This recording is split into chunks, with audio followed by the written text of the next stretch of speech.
Good morning, everyone. Very frustrating start to the week.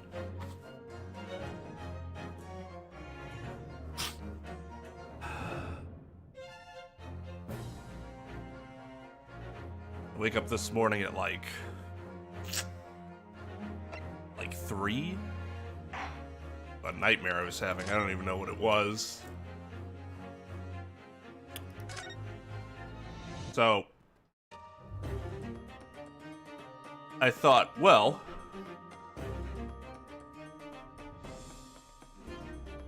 had to be around 7. I was starting to get really tired.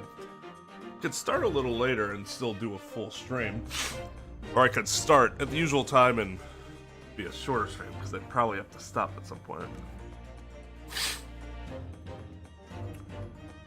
So I went with the latter option, and of course, as soon as I was getting ready to start stream, phone call.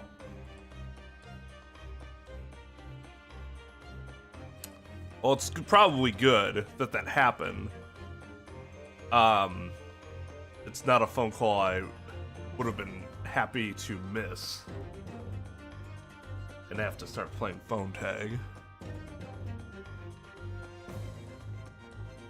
If I had started on time.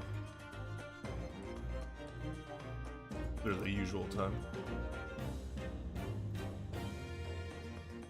There we go.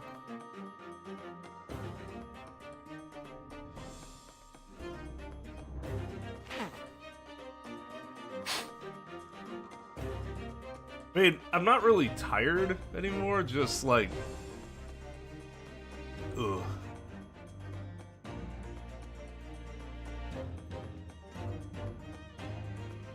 It could have been. It could have been it very well could have been a relationship nightmare. I have no idea. I don't remember. Just, I know it's been a while since I've woken up in a panic like that. I greet you as a normal person would. I am also a human.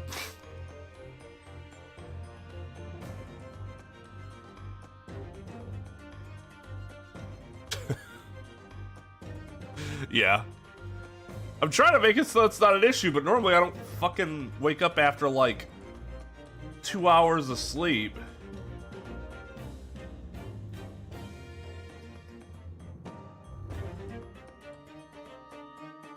Alright, so now the issue is I'm a little frazzled and I don't remember. Are we going somewhere?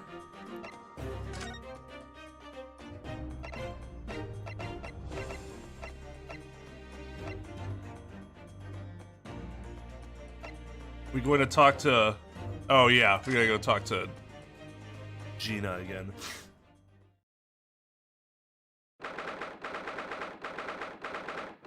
Ginny!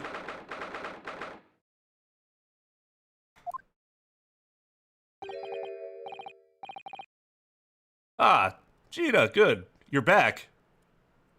Oh, from the questioning, I'm like, where would she go? Yep. Ah!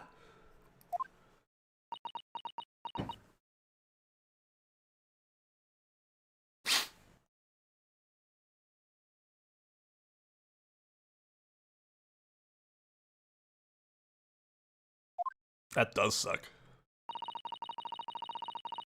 Jesus.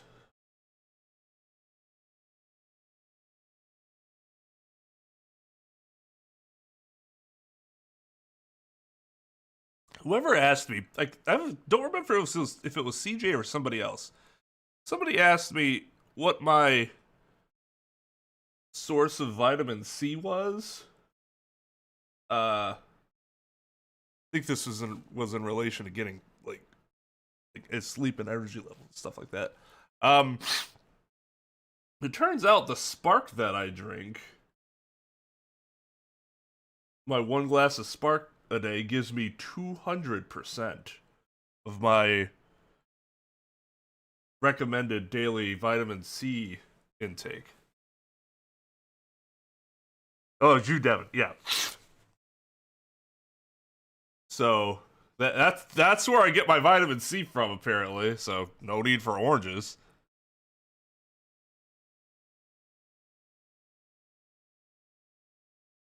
No, no, they should never have to experience it.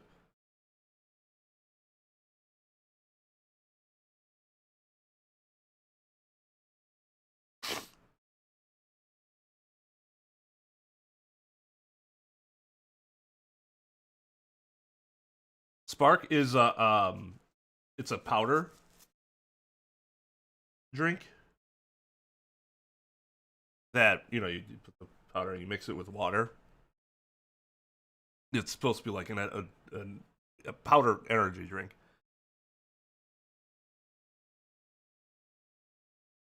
The problem with this stuff for me, now I really like it. It tastes good. Gives me a bunch of stuff that I would have problems getting otherwise, like vitamin C, because I don't eat oranges or anything orange related. The problem with this stuff is that there is, per a one serving, I think there's 140 milligrams of caffeine. Which, for those that don't know, the average cup of coffee in the US is like 120, I think. Between 110 120.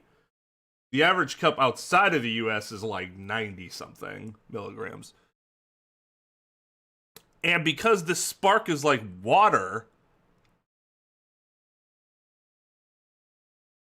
you can drink it too fast and essentially then take too much caffeine in at once, and it will make my chest hurt. It's like, that was too much caffeine at once, and my heart's like, nah, don't do that again. So, just, take it easy. Some people can do that and it's fine. I can't do that.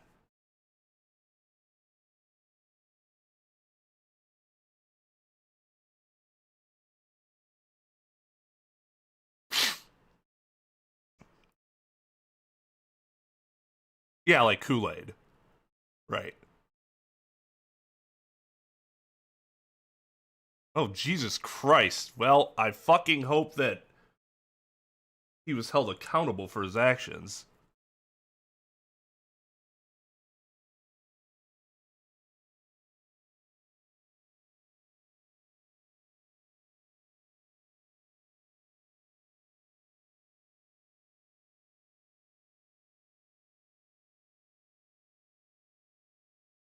I want to fucking beat him up now. And this apparently happened a while ago, and I'm just like, man, I'd like to punch that guy in the face.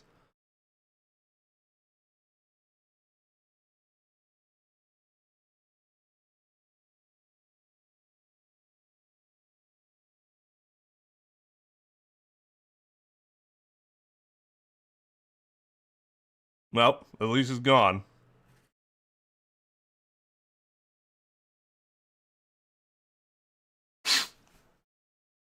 The police must have finished questioning her then. Oh, how was it, Ginny? Was it awful? Oh, God.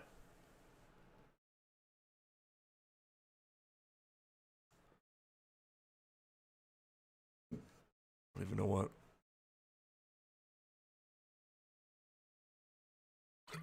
Let's try that again. Oh, how was it, Ginny? Was it awful? Oh, didn't bother me. Thank you for the papers you signed before.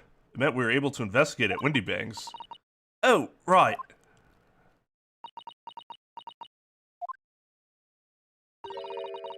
You want to know how we got on? We've been ever so busy. What's the point in asking? Won't change what everyone's saying, that I did it. That's not... Gina, we came to ask you for your final decision. What decision? About tomorrow's trial. Will you let me defend you or not? I must submit the paperwork now if you'd like Mr. Naruhodo to represent you. Right, I see. Really lost her fight all of a sudden. I know what that feels like. The worry is just so hard to bear.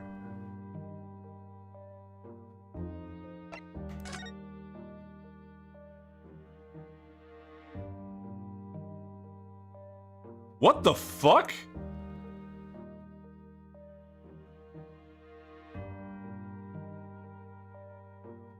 Where the hell did this come from? Jesus Christ!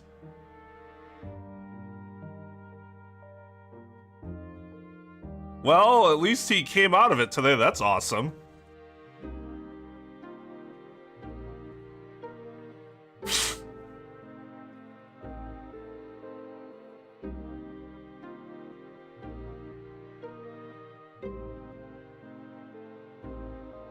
Well, probably because he just came out of a coma, I'm guessing. Brain's still probably a little, you know.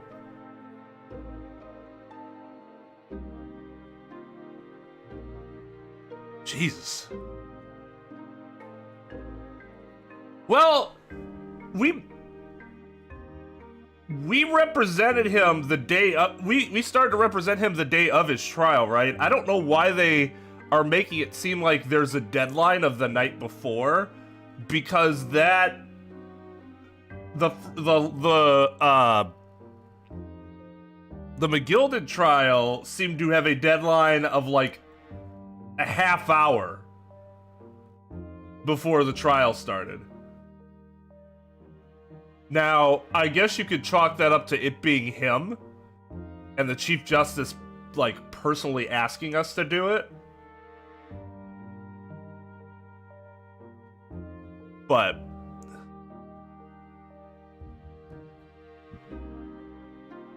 she did deny public defenders. That I wouldn't think that would change the deadline, though. If I still wanted to come in tomorrow and represent her, why would that change anything?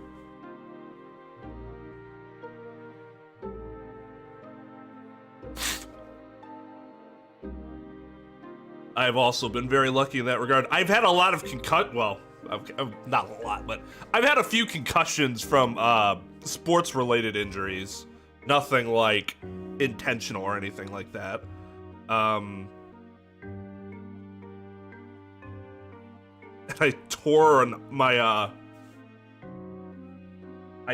muscle in my right arm from roller skating. That was the weirdest sensation. Like, it's not like moving it hurt ever, but it just felt like the arm had no strength.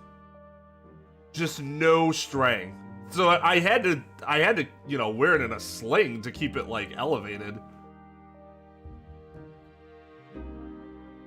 Because otherwise, that thing wouldn't have moved. Like, I still had feeling in it, but if I tried to move it, it was just like...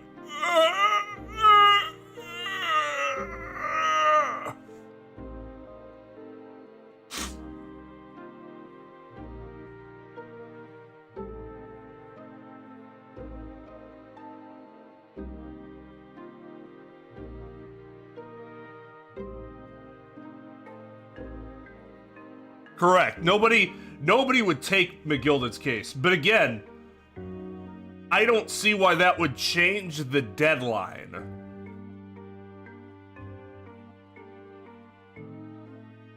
If Gina still wanted to hire her, decided she was going to hire her own attorney, there wouldn't be any reason why they would deny her that.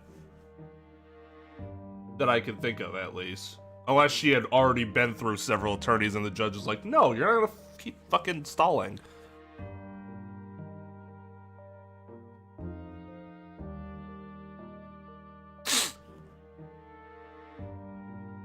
Oh, yeah, I guess. I mean, I don't work for the public defender's office, so I honestly have no idea what their, like, procedures are. How they deal with that. So, in real life, I can't imagine somebody from the public defender's office would be able to turn it down if they were given that assignment. It's like if your boss tells you to do something, you can't just be like, well, actually, I don't feel like it. However, let's say the public defender's office was conflicted out of being able to represent Mr. McGilden for one reason or another. In which case they had to dip into private attorneys to try to appoint him one, which is what happens. And then they get paid at public defender rates. But it's like easy, not easy money. Easy's not the word. It's guaranteed money. In that, here at least, the government pays you. Like, you submit your bill, the government pays you, and then they have to pay, the client pays the government back, however they, installments or whatever. But it's not something where you have to worry about not getting paid if you take a case like that. But if they call me and they're like, hey, judge has an appointment, is wondering if you could take, I don't have to accept it. I can say, oh, it's the client, because I need to know the client to see if I have any conflicts of interest. And they're like, oh, Mr. McGilden, I'm like, I don't think I'll be able to take this one. Thank you, bye. They can't force you to take it. In that case. But again, it depends on what we're talking about. Is it a public defender's office? Or by public defender, do they just go to private attorneys and try to get someone appointed? I'm not sure how it worked in England at this time.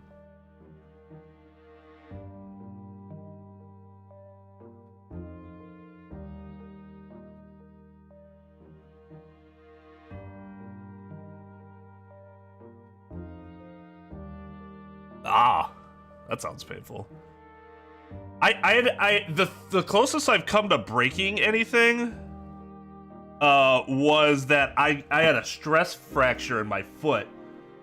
And do you know what that was from? Take a guess. It's a stress fracture.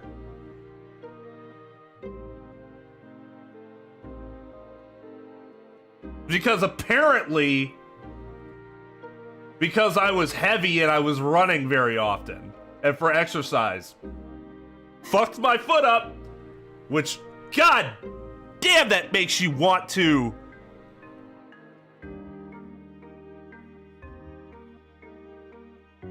just makes you want to exercise more, right?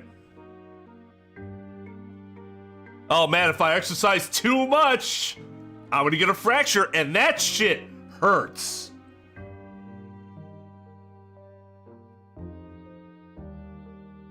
Well, right, but I'm saying there would be literally no difference between denying a public defender and simply not being able to get one, and the deadline for being able to get an attorney. Especially if it's privately retained. It shouldn't matter. That sounds terrible. I've heard that dislocating your kneecap is like a ridiculously painful experience.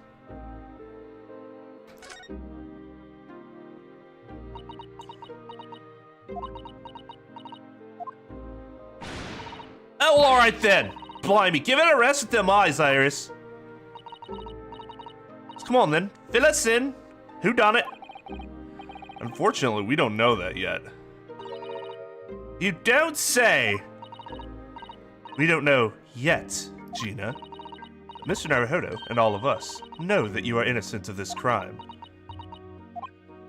And while we haven't yet managed to work out who the real culprit is, there are a number of interesting facts that we have managed to establish. Oh yeah? Like what?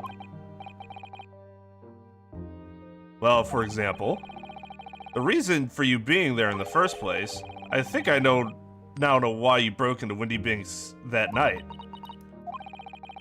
Looks like I'm gonna have to take some evidence that clearly reveals the reason and thrust it in Gina's face. Or I could present it to her calmly, I suppose. Yeah, that's generally what you want to do to your own client. Present it calmly. Jesus fucking Christ, Naruto. Shove it in her face!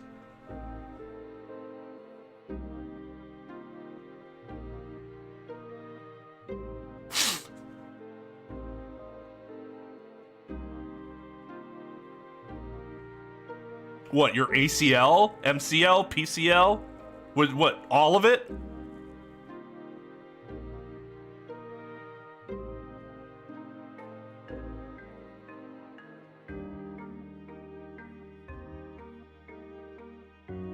Hey, my sister is throwing axes for her birthday on Saturday. I did not join for that portion of the day, though. I'll be right back. I need to, I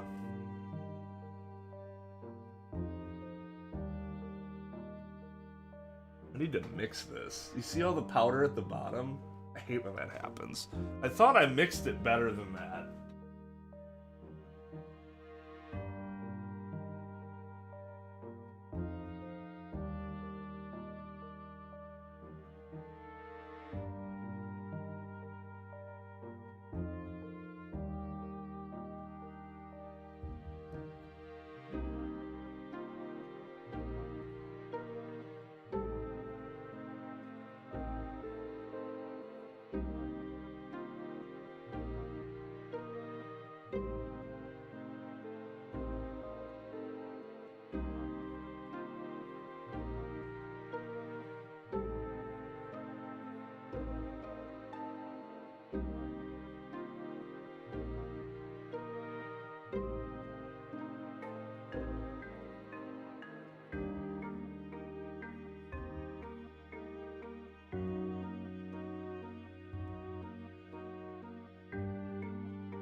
also put some mix on my nose.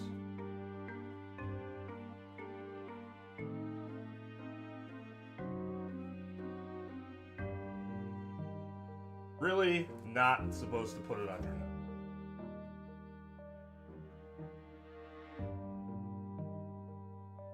They say don't put it on your nose, they say put it on your chest, but oh my god. Does it feel like it works so much better when you put it on your nose?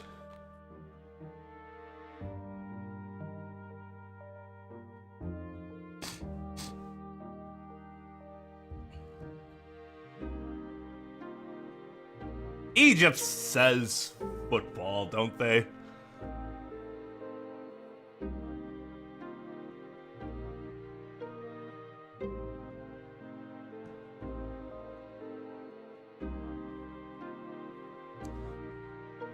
Yeah, that makes breathing so much. Oh.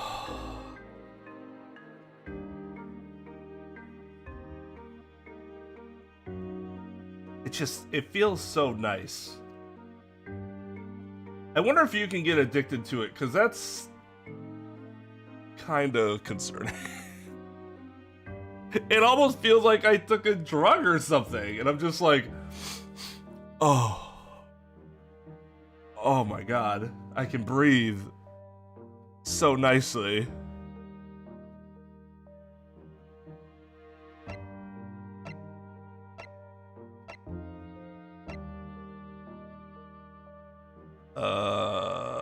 Do I show her this? We found this in Mr. Windybank's storeroom. The manuscript of Iris's latest story. Ah! Oh, right. Well, that's good then. Curiously, the storeroom at Windybank showed no sign of being ransacked for items of value or the like. With one exception. The box file that housed this manuscript. It was you, wasn't it, Gina? Who broke the open box containing this manuscript last night?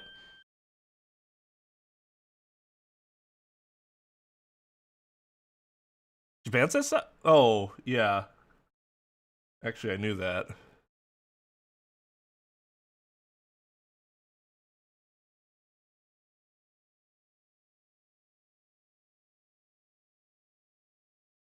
What do you mean, is this country North America?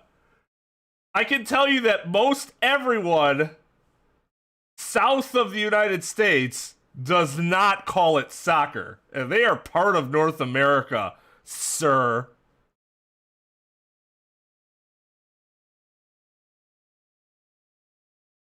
I don't know about Canada, though. What does Canada call it?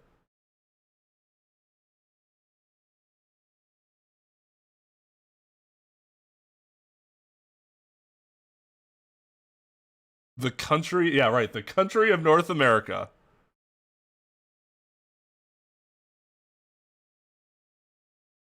Yeah, it's a British word. So everybody that shits on America for that, go fuck yourselves.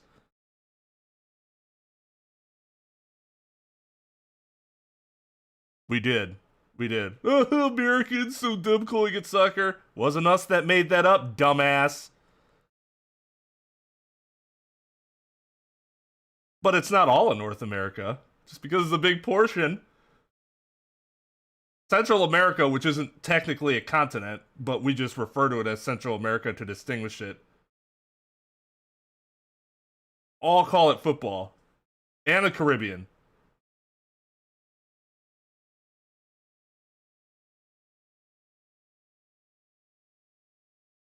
So let's not just lump everyone together there. Let's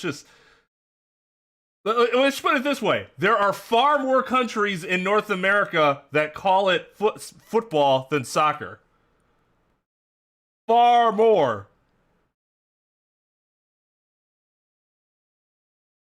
Well, like rugga.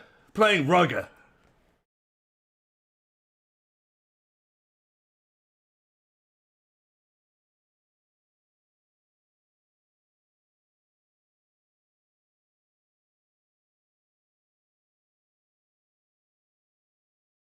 Maybe just keep it to the U.S. and Canada, especially since it's only the two, and Japan apparently, which is so weird.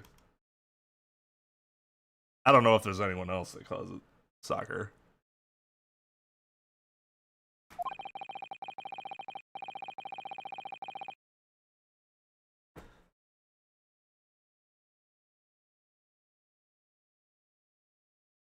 Well, they don't call hamburgers fish and chips. Because it's fish. Right? The English don't... What do you call a hamburger? Oh, it's chips versus fries. That I get.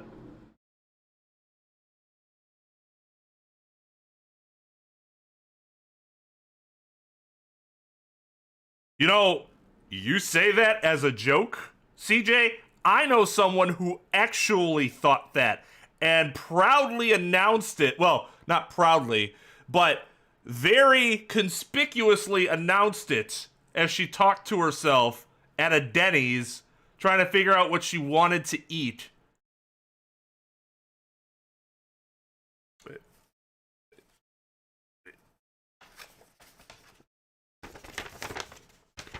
She had the menu like this. She's like, well, I don't really want a hamburger because I'm not really in the mood for ham. Everybody stopped what they were doing and just kind of...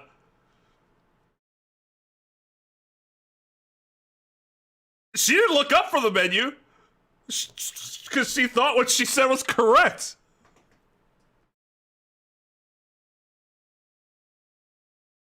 The Queen's Royal Tubby Bubbly Royal Meat Delight. Oh, that sounds wonderful.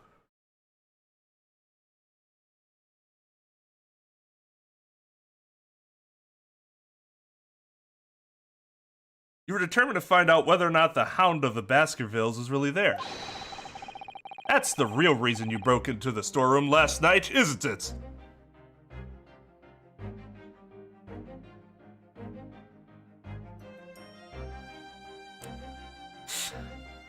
Tasty. Ah! Why don't you tell us what happened, please?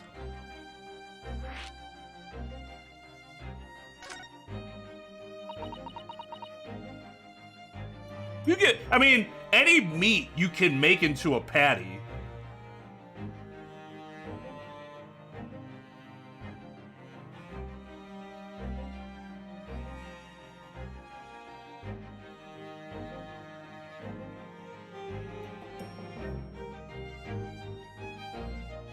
Peasant food. Okay, Mr. Soviet Union, what food would make us not peasants?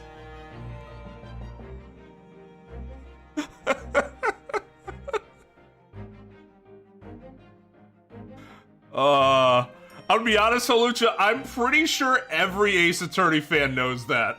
Because I feel like everyone at one point or another has said that in chat at some point. I want noodles. Doesn't really have as much of a ring to it. To us Americans. Besides, who craves noodles? You want to crave a good old fat juicy American hamburger. That makes a lot more sense. No, it's fine, holy shit. A macaroni loaf? It just sounds like a loaf, like macaroni pet together. I've never had a macaroni loaf, but I've had a fried macaroni ball before. It's delicious. I have it at Cheesecake Factory.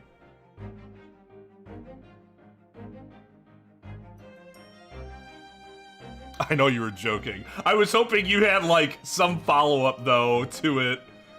Where it's, like, something I've never even heard of, or it's like, wait, that's better than hamburgers?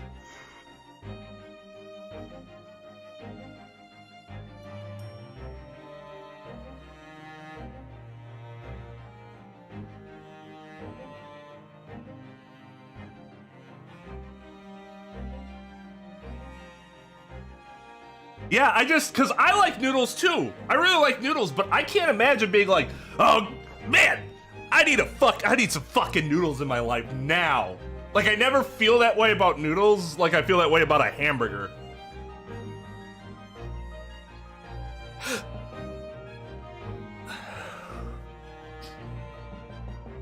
Oh, I thought for a second we were gonna have another one of those days. Alright, yeah. This Baskerville story, it's the latest Sholmes adventure, right? But I ain't been printed yet. So I figured it's gotta be worth a fair few pieces of silver, right? Yeah, sure, that's why. Hell yes, at least 5,000 pounds. What? So, you intended to sell Iris's manuscript, did you? Oh, Ginny, how could you? What? Wait, no, hang on. Of course, I wasn't gonna sell it. All I wanted was to find out if the mantle script or whatever you call it really was there or not. That's the only reason I was in the first place. For Iris's sake, isn't that right? Ah! We knew why you'd done it. We knew why you'd done it from the start, Gina. Of course we did. But I knew you wouldn't do anything mean like that, Ginny. I just knew it. Well, when I saw the manuscript in the storeroom, it reminded me of what you said the night before.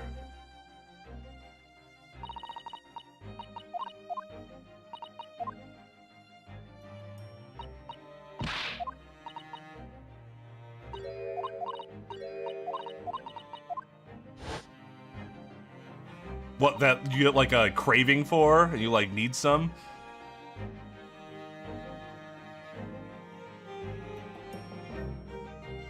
I've never had a homemade fry that was better than like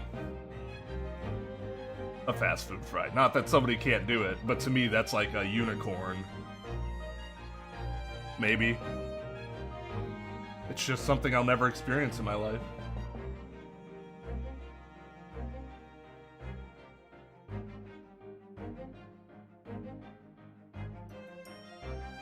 Homemade pizza's good though.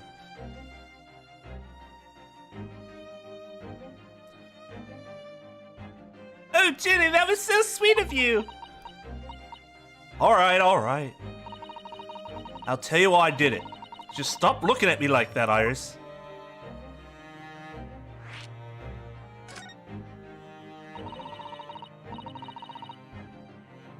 It wasn't because of Iris. That's not why I did it. I just wanted to know the truth, that's all. You wanted to know if Mr. Sholmes was being honest? If he'd really deposited the manuscript at Windybanks? It's like I told you the night before. I never had a father. Well, Iris's lot ain't like mine. She's got a dad, only she can't see him. And I reckon that's gotta be harder. That's why she writes her stories. Therefore, they're about her dad, really. That's what it sounded like to me, anyway. Last night, when I was listening to what you were saying... Stories about Daddy? You mean, they're not the adventures of a great detective, so much as the adventures of a great detective and his trusty partner? Well, that's how I see it, yeah. You're so thoughtful and so kind, Ginny. Yes, and we never thought any differently, did we? Look! Give it a rest, will you? I ate all this chummy nonsense. You hear it? I ate it. I don't trust no one, right? That's how I work. Cause if you don't trust no one can let you down. I really wish I could play. Somebody give me like a royalty-free. Oh, God, sorry.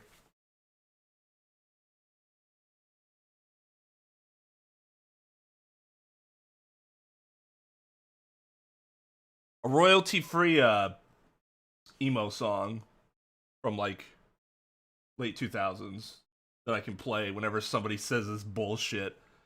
Flip my hair.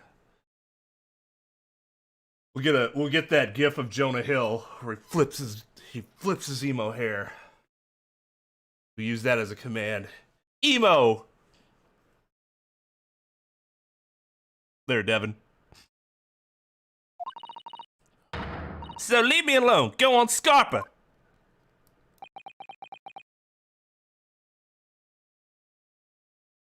Hey! Hey! Hey! Hey! Hey! Linkin Park's not emo. It's angsty. Those are two very different things.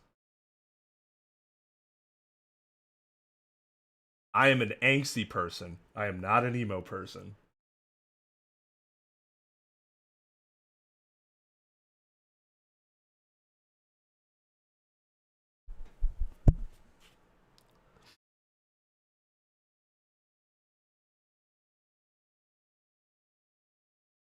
I mean, you could be angsty emo, but emo and angst are two different things.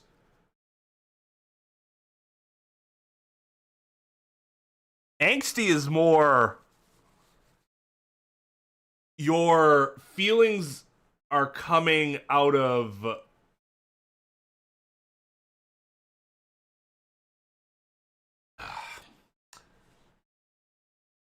a lot of your stuff is rooted in anger, not sadness.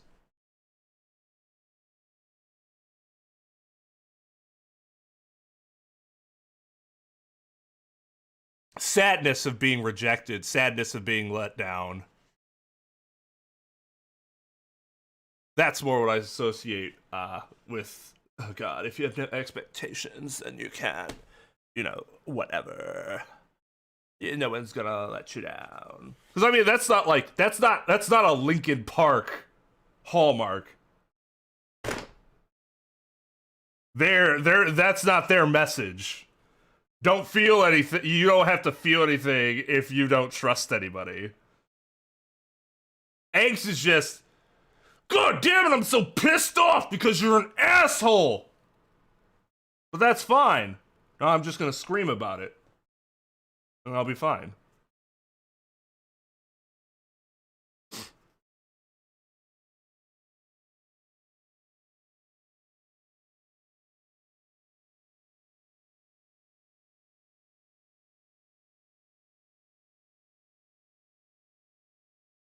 So yeah, you.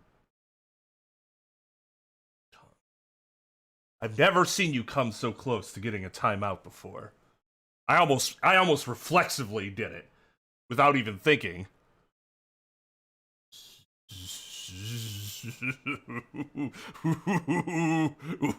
You.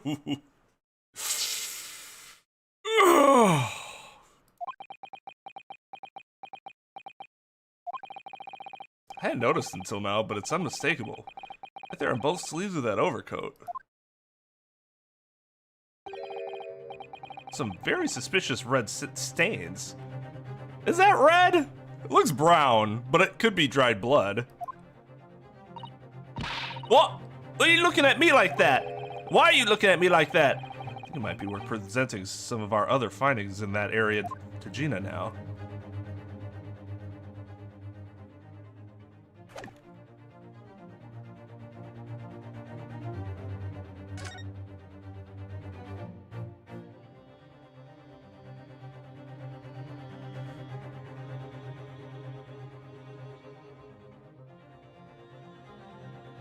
Okay. So, I almost thought for a second that Maxim had saved himself. But then I realized even if he said I couldn't care less correctly, instead of saying I could care less, he still uttered the forbidden phrase. There, Giovanni.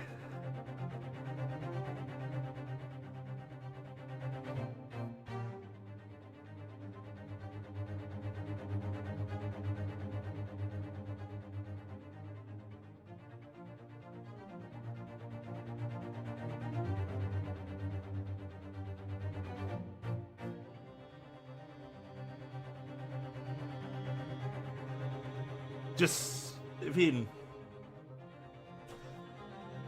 You say stupid things, you get that outcome. Anyone else?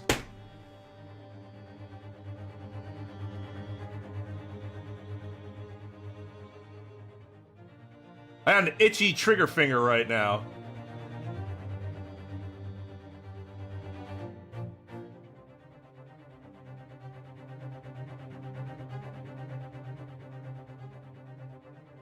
He did use couldn't care less correctly, which is why I almost didn't time him out, but the use of vague and ambiguous was too strong. You use the words in that way, vague and ambiguous, you get the timeout. I will not tolerate that nonsense in my chat.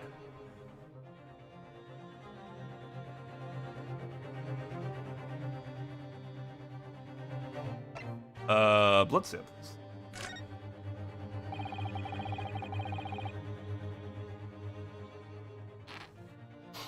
Oh, God.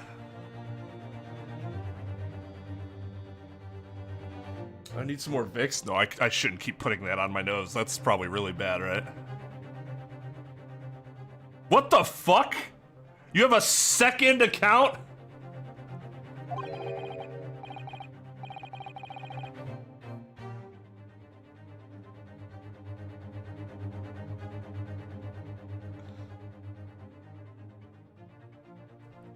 Those stains on your those stains on your sleeve, they're blood. Those stains on your sleeves, they're blood, aren't they? Not that I know who's blood yet. What? Blood, Mr. Naruhodo? You don't appear to have any obvious wounds yourself, though. So could it be blood that splattered from Mr. Windybank when he was shot last night? Let's not beat around the bush here. This trusty friend of mine will get the results much faster than anything else. All right, Iris, get ready to get shot in the face. I mean the arm. Take it easy, Iris. Don't move, Judy. I'm gonna shoot.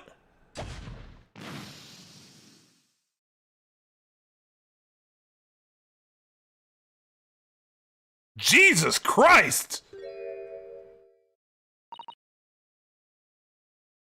Oh. Oh my! What Jesus fucking, are you kidding me? Appropriate. Appropriate. Dr. Eggman.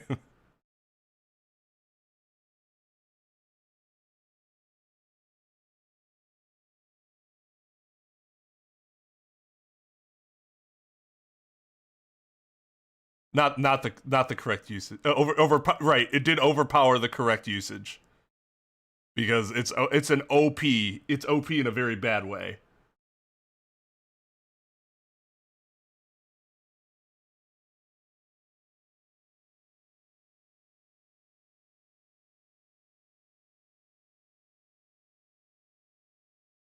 Grape juice.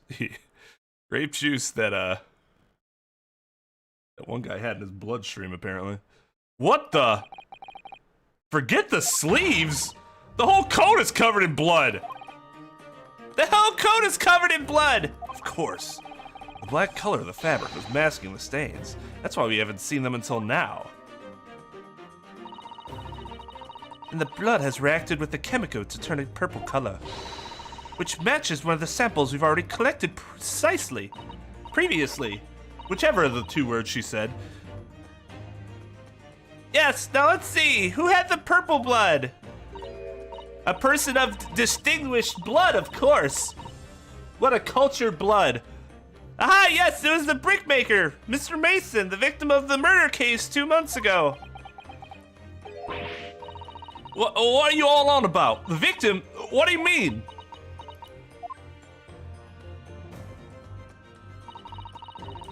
It's a rather uncomfortable situation, Mr. Naruhodo, but I think this makes things quite clear. It means the omnibus case is finally solved.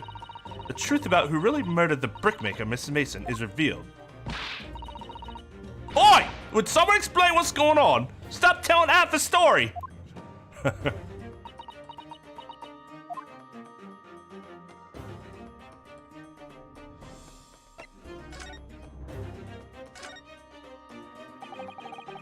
We can see now that the victim's blood is all over Mr. McGilden's overcoat. But in the trial 2 months ago, the defendant said this in his testimony.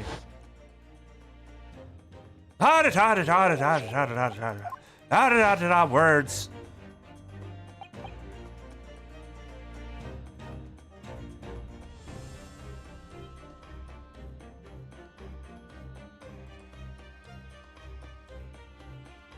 I wonder why some days it's fine and other days it's not. I haven't even re-upped the bit rate because I just haven't seen a need to.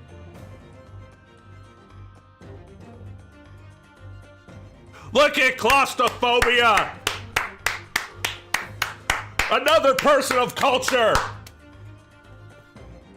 Drop it for him. Drop it for him! Congratulations! There we go! There we go! CJ says, there we go! I know what you're talking about, you could probably talk now. Irish words in an Irish accent. It is fun.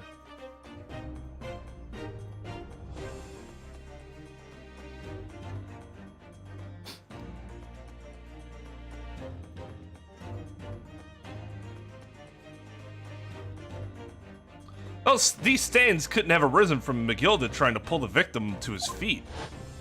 I mean, maybe if you like, the blood all over him. No, if that was what had really happened, the blood wouldn't have splashed all over the front of the coat. Your explanation for this pattern of blood is that it splattered over McGilden's coat when he stabbed the victim in the stomach. Tried to run from the truth for long enough. There is no escaping it now. The true culprit in that case, Mr. Mason's killer, was Magnus McGilden, and I'm a damn good fucking lawyer.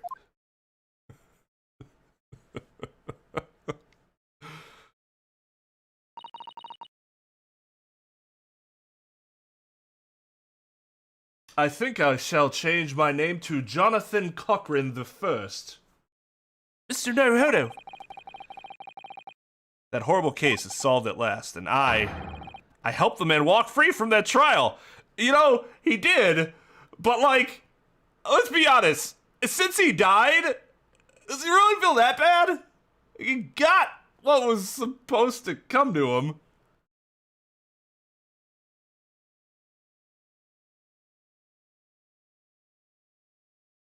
Hello, Yoke.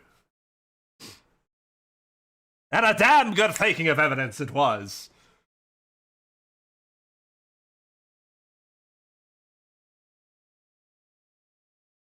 Yeah, I assume that's why you're not supposed to put it on your nose in general, but holy shit, it just works so nice.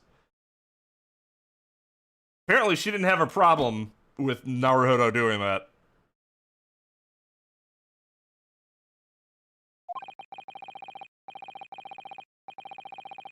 I mean, yeah, if he was gonna die, I might as well just have taken all of his money. He used all that twisted testimony and all that sham evidence to prove his innocence. How could I have let that happen? Bruno, did you believe him, though? Did you believe Mr. McGilden was innocent? I believed his Irish accent was so bewitching.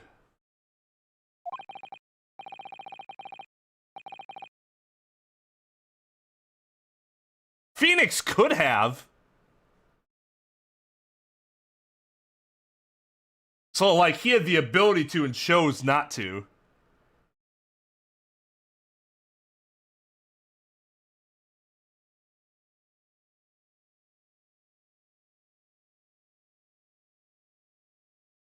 You're lucky you pay me. I can't hide a paying user. For having that in their name, at least.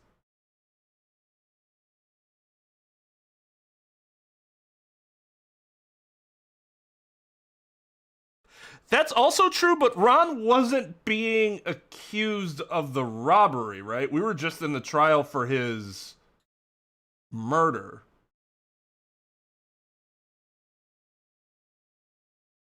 Capitalism.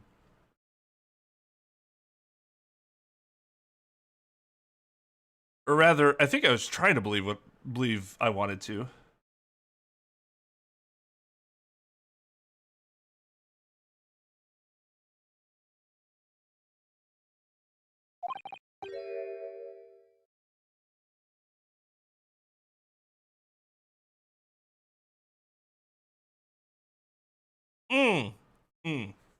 Gotcha.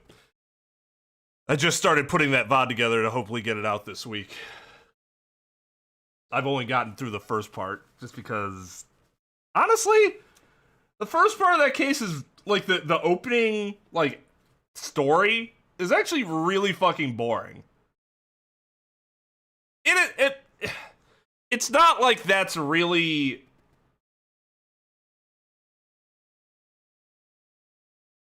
uncommon. Because, I mean, the Ace Attorney cases, you're not supposed to be like, man, beginning of this story, super hype. You get hype after the crimes happen, right? But there was something particularly boring about it. Maybe because they were like, oh no, this thing got stolen. And I'm like, I couldn't care less.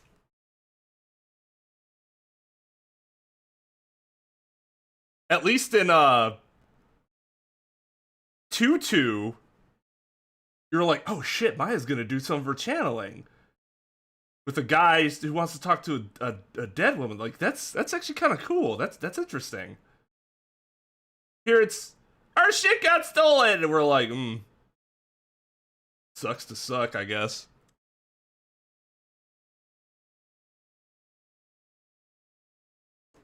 I mean, in a video game. I mean, but let's be fair. As a lawyer, all your lives are boring to me until the bad stuff happens. I couldn't finish that sentence with a straight face.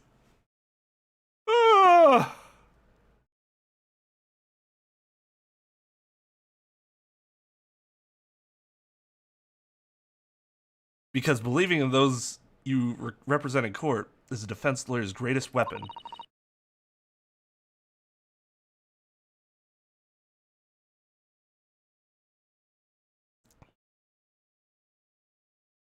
A weapon?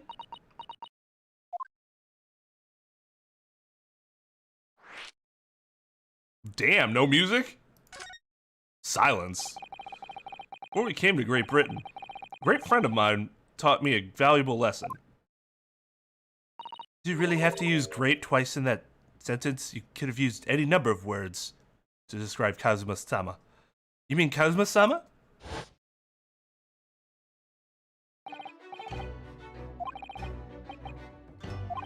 Listen, Rinosuke.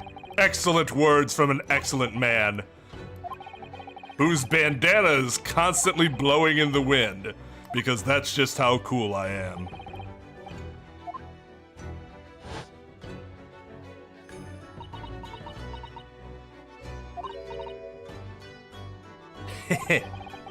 What's funny, Gina? Cool. Sounds like in this empire of Japan you come from, everyone must be soft. Well, come on.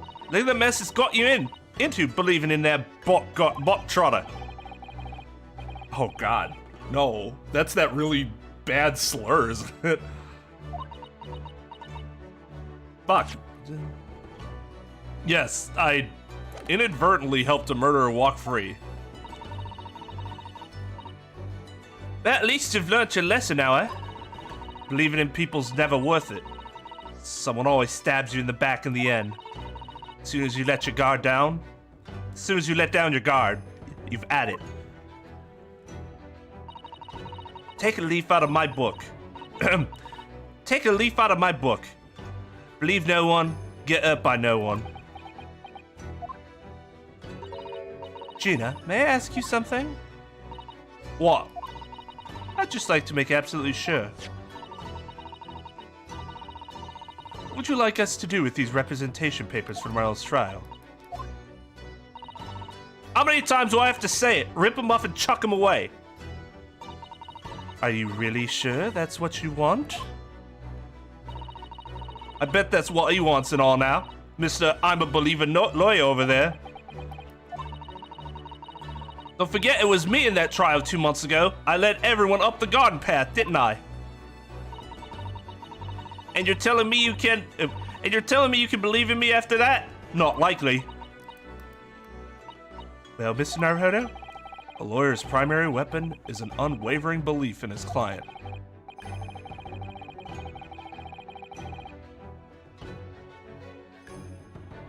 Let me tell you, that is not how I feel.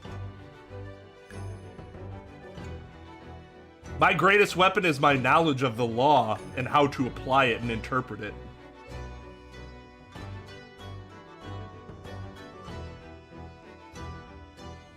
And present it. Gina, let me say it again. Please allow me to represent you in tomorrow's trial.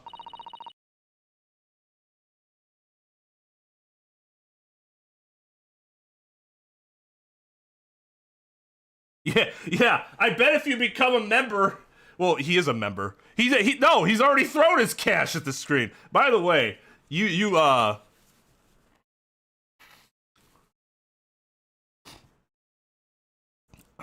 oh.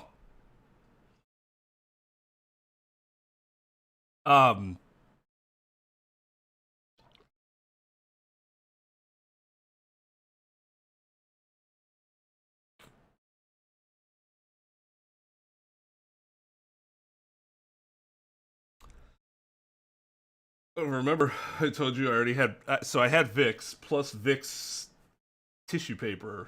Oof.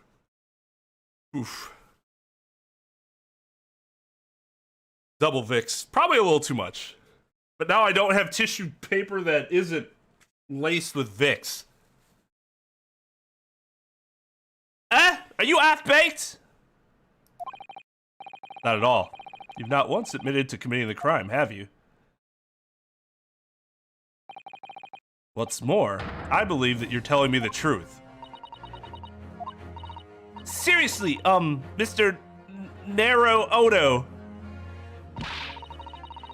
Didn't you hear all what I said before? I'm a born liar. Fibs just trip off me tongue.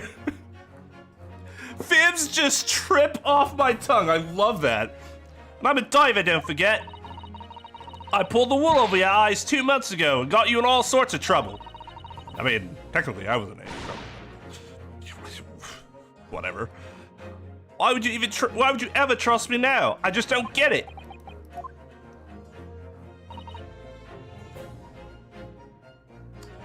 Gina, I do understand why you chose not to put your trust in others.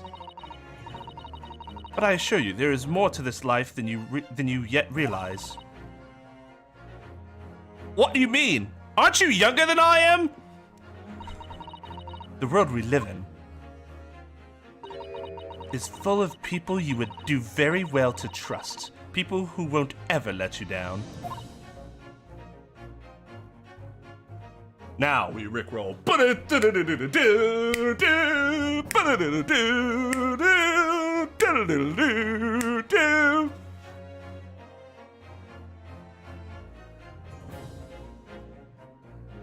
Oh, you were gonna... Oh, God. That sounds like a terrible idea. I'm pretty sure you're not supposed to consume Vicks that way.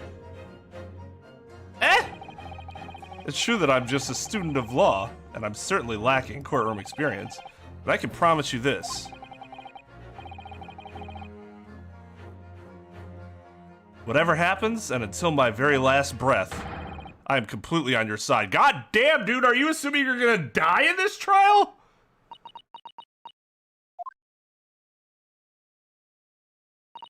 What do you expect me to say to that? Aw.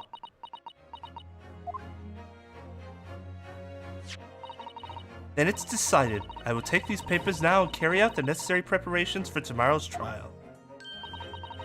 It'd be a shame to throw them away now, after it's been penned with your name so beautifully. Do what you like, you Eastern Lot are. I don't know what you are, I don't get you.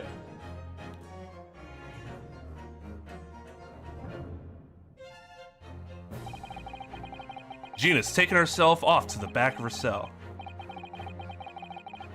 She'd never admit it, but I hope she's feeling relieved. That turned out alright in the end, I think.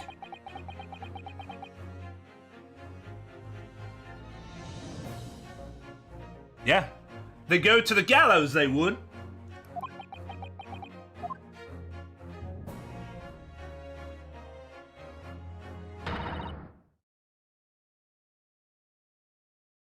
Here I thought we were making our transition.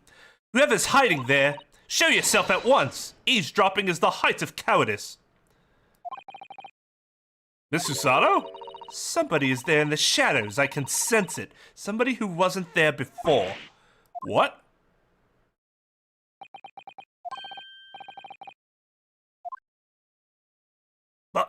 Blimey, you're sharp, eh? I suppose you were using one of those mystic Japanese arts. Like the art of stealth I've heard so much about. If anyone was being stealthy, it was you, Inspector. Greg Z! Oh dear me, I'm most terribly sorry, your ladyship. I didn't mean to startle you. How long have you been listening in our conversation? Good grief, listening in? No. I just got word that there was some visitors who were refusing to leave even though it was after hours. Refusing to leave? Nobody told us to leave. Hello, Cooper.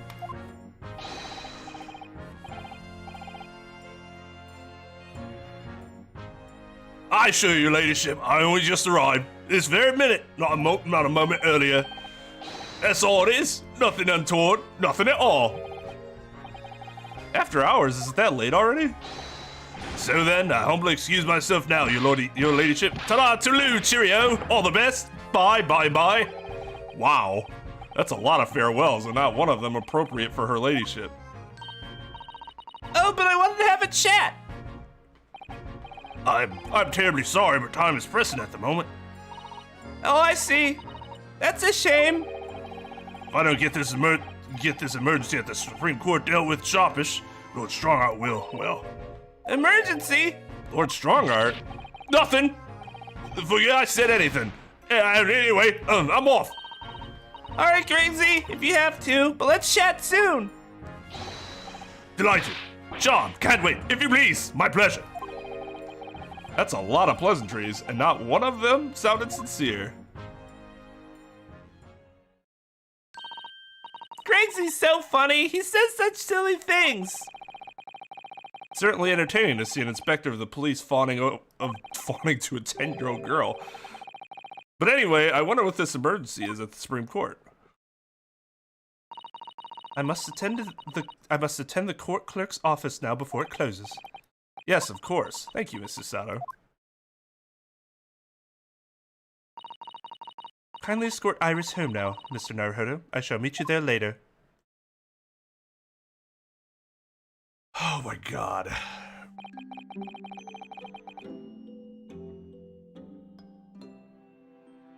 Kiko Ho!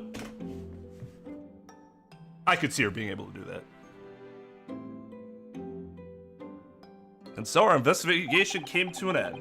Sato-san went to file the necessary papers for my defense of Gina the following day, and then it hit me. I could no longer suppress the wretched feeling that had been gnawing away at my insides. Tomorrow, Susato-san will be leaving Britain and making her way back to Japan. What's the point of playing this fucking game anymore? There's no reason. I don't do it for Naruhodo. That's for goddamn sure.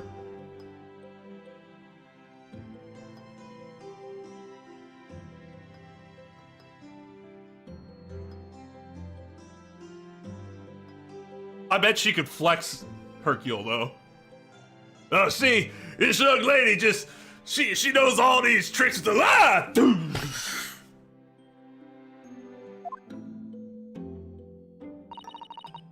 Naruhodo-san, it's been a very trying day, hasn't it?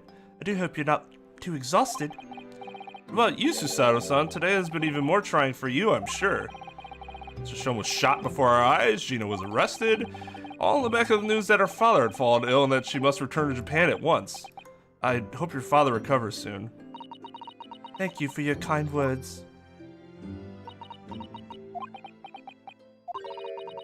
I wonder why it is that so many thoughts rage in my head like a storm, and yet I seem unable to find the words to express any of them. I know exactly what you mean. Anyway, I have one final task to complete as your judicial assistant. Once that is done, I shall make preparations for my departure tomorrow. One final task?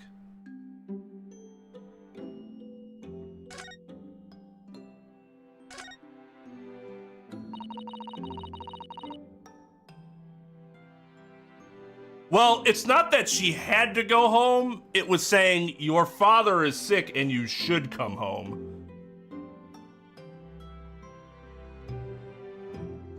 Do it for her. Don't forget, you're here forever. I wish I could do a better Mr. Burns voice. Is there a meme for Susato where instead of Maggie Simpson pictures, there's Susato pictures all over and it says do it for her? Yeah, you see, I, as a lawyer, am also terrible at finding the right words to express myself. Not great with those words.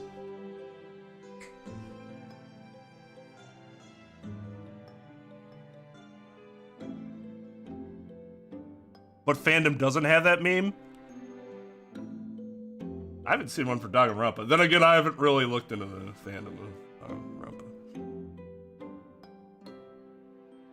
I would believe it. It's a Simpsons meme. And do you understand that Simpsons memes are some of the most, like, universally versatile to use in any of your fandoms, and a significant portion of the fandom would have seen this show before, so there's a lot of people who are like, ah, the Simpsons! Ah, the Simpsons meme! That's what I do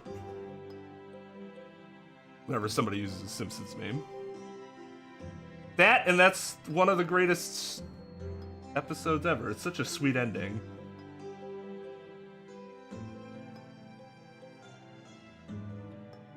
Just 2 months since we arrived in London. We've managed to establish this office. It was finally feeling as though we were settling in. I would be lying if I said I felt no regret. I'm so sorry, Susato-san. Just so sudden. I really don't know what to think. I've had no time to gather my thoughts. What? Fuck.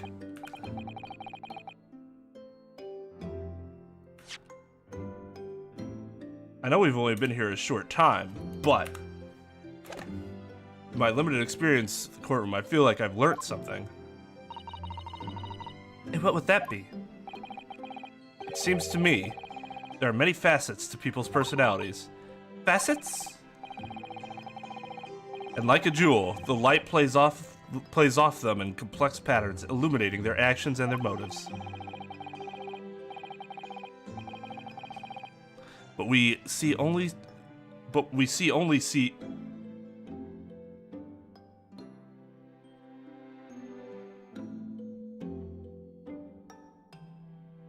Am I reading this wrong? But we only see a small number of the total facets. And what is illuminated is only part of the whole story.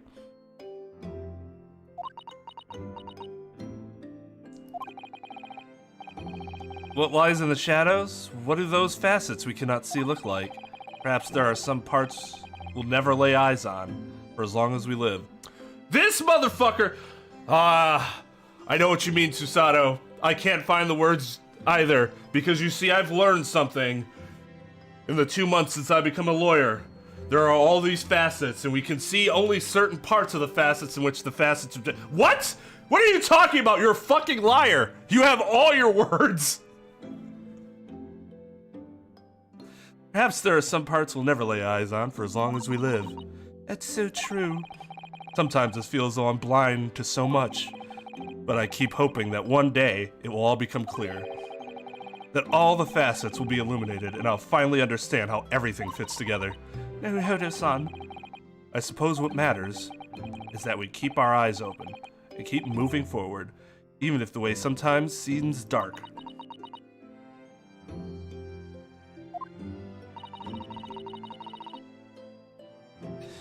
It's amazing to think it's been just 2 months. You've grown so much. This reminds me of that Edgeworth look that he gives Phoenix. It's like this weird, like, grin. Or smirk, I guess. Sorry? I've what? Oh no, it was nothing. Unimportant.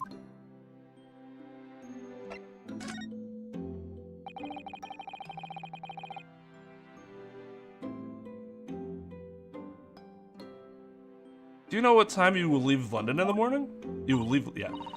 Yes, I picked up my ticket earlier. I shall be leaving here at 4 a.m. God damn! I see, well, I'll escort you to the station. Absolutely not. Sorry? I'm sure you realize why I couldn't possibly let you do that. You have a very important day ahead of you tomorrow. Gina's trial. Yes, I know, but... You know, I should probably take some of that time to prepare for the trial anyways. Not just wake up and go, ah, it's time to go to court. I have no notes at the ready, no nothing like that. Every word you utter will have the potential to determine Gina's fate. You must get as much rest as possible, even though, like me, I'm sure you will find it hard to sleep. But please, for me, do try. You mentioned one final task a moment ago. What'd you mean? Oh my, I nearly forgot. Please, I want you to have this. What is that? Some huge bundle of documents? It's my notes from the case 2 months ago. The murder that was committed on the omnibus. The McGilda case. It seems to me that this case of Mr. Windybank's murder, of which Gina is accused, is very much tied up with that omnibus case, in ways that are not yet completely apparent. So I took the liberty of consolidating my writings about the case for you. Sato-san still managed to do this, and all neatly laid out for me in her beautiful handwriting. It is my pleasure. I can only hope that it will bolster your case tomorrow for Gina. Thank you so much, Susato-san. I will do my best to use it wisely. You really are the best judicial assistant in the world. Well, that's extremely flattering. But I'm sorry to say that I've been a complete failure. Sorry? I didn't quite catch what you said there. Oh, ignore me. I was just mumbling to myself.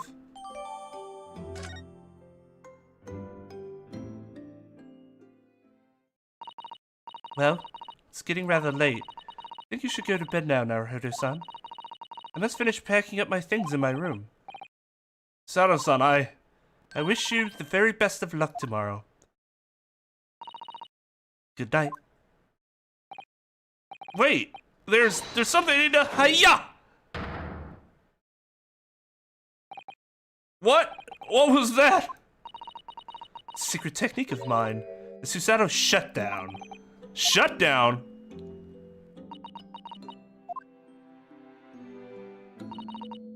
Please, I implore you. If we have to voice our goodbyes, I won't be able to hold back my tears.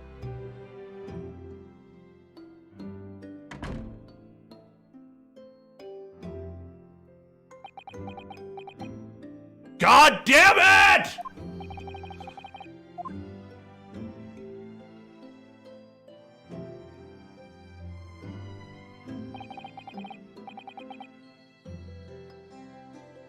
It truly had been a trying day. On our feet for hours, getting Gina to open up to us, and learning the truth about that nemesis of a case. Physically and mentally, I was exhausted, and yet the idea of sleep seemed impossible. I forced myself to close my eyes, and as a cacophony of scenes of our lives here in London played through my mind. Eventually, my fatigue triumphed, and I fell into a deep sleep. Man, fuck that! I would have cried myself to sleep. My replacement best friend is leaving me after my original best friend died on the same goddamn trip?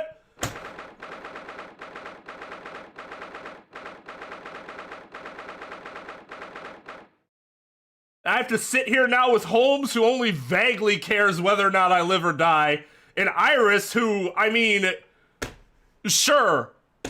I guess Iris is gonna be my new best friend.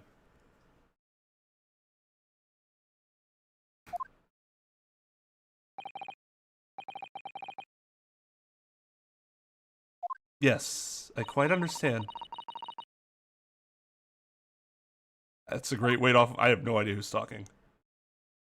Yes, I understand. Yes, I understand. That's a great weight off my mind.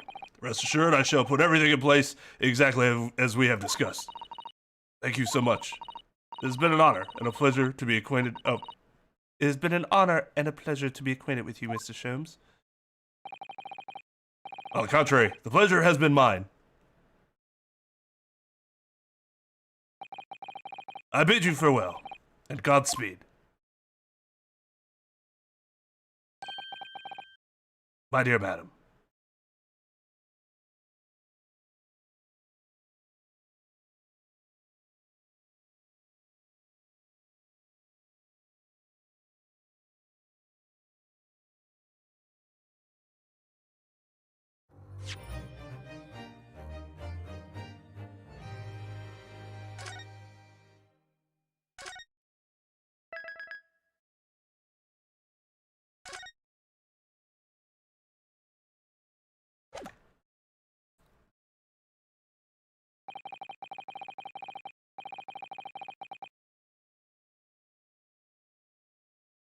Don't you forget about me.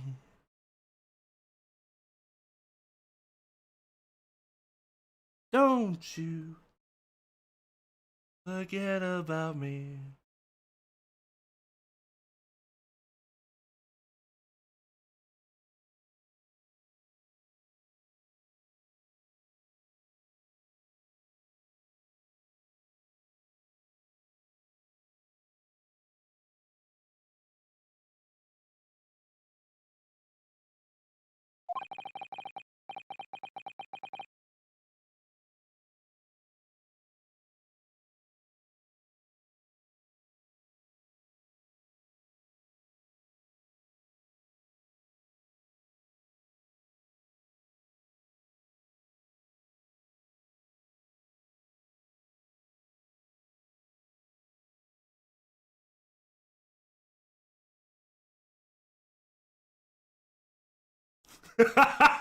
Yep, there we go.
Few angsty, like, fucking feel lyrics that I could think of than my tears don't fall, they crash around me.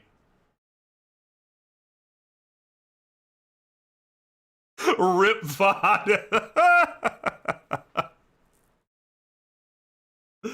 I can always just mute that since this is like a very small portion.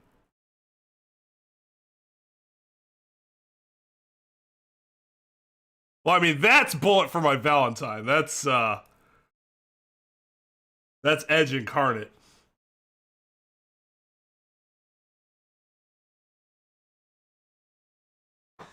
Outside the window, the rain came down in sheets. Oh, that sounds wonderful. And so began an even longer day than the last, one that I would remember for the rest of my days.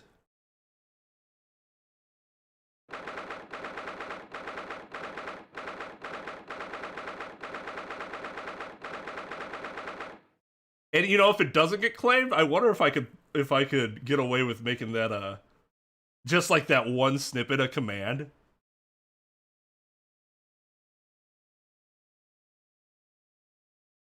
I don't know if that would be considered de minimis use. Good morning, Gina. I'm determined to prove your innocence today.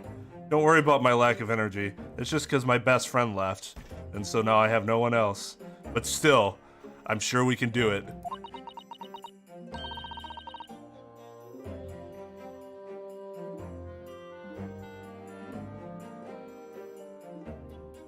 Yeah, I mean, YouTube's a lot better with what you can do now for something like that, especially when it's not a very long portion. So where's your friend then? Sorry? You know, her in the fancy dress. Susato, or however you say it. I don't know. The one who acts like she's a grown-up but's younger than I am. Ah, Miss Susato had to leave early this morning. It's already gone by the time I woke up. You arrived with that, are you? Forget about me if you like. Go and see her off. Aw. She knows. She's like, That's your best friend. That's your best mate, ain't it?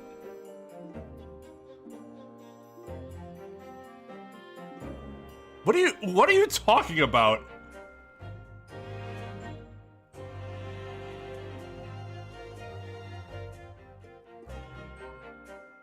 It's fine. It's not as though Mrs. Sato and I won't meet again one day. Even so. But you, Gina, you only get one chance. This trial today is all we have.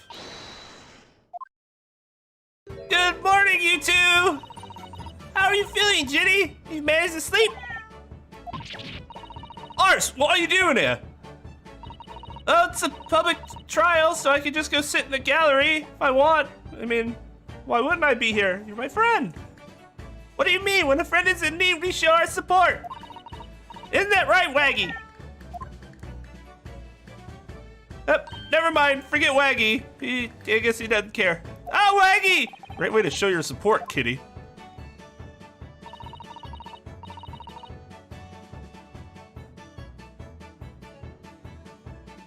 There's blood all on her sweater already. Mr. Mason Spaghetti.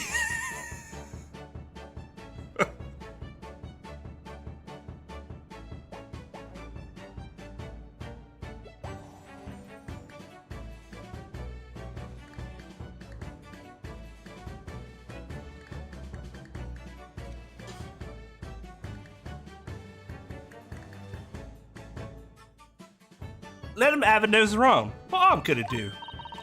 Oh, that reminds me. I brought a paper on the way here. Now, would you like the good news or the bad news?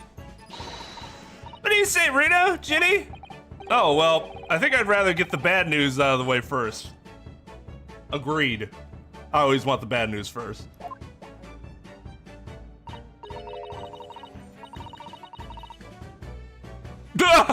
God damn, Gina!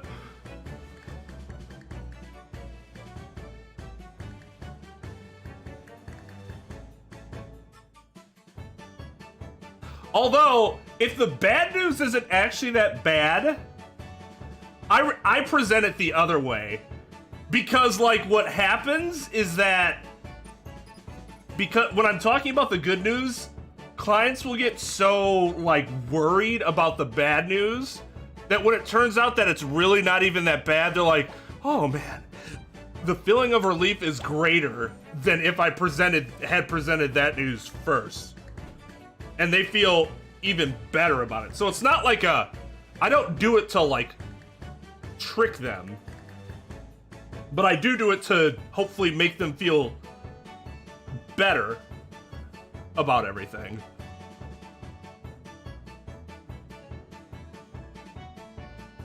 No, I always take the good news first. You might not live to hear the bad.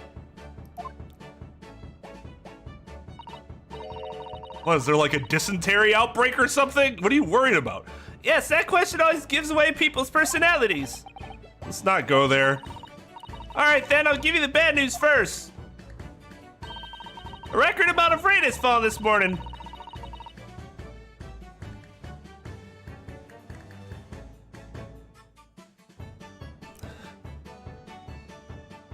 And carriages all over the capital are struggling to move. Huh? The bad news was a weather report? So if that Susie made her trip to Dover and that the train is delayed on the way to the port. Gosh, yes. It's not tricking them, though. I'm telling them the same thing. I would have told them. It's just the order in which I present it. It's the same information. Yeah, for those that aren't members yet, there's going to be there's a members exclusive series that I think I'll continue since the feedback on the first video was pretty positive. You have to be a YouTube member to see it, though. You get access to these Ace Attorney law vlogs that I'll put out whenever inspiration strikes. Last time it happened, I was working on a case and it was like, I just had an epiphany, so I gave my thoughts on it, related it to how Ace Attorney's set up and why certain things are compelling and how it feels the same way in practice and why it does.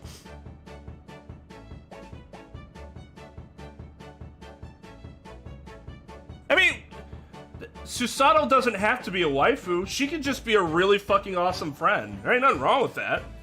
That's why I'm sad. I'm like, man, she was a fucking bro. Like, that's sad. Never want to lose my bros.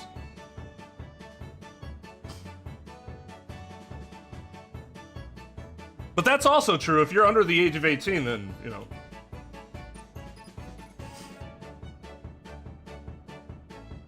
Well, okay, that's because Trep prefers dead characters. A fucking bow!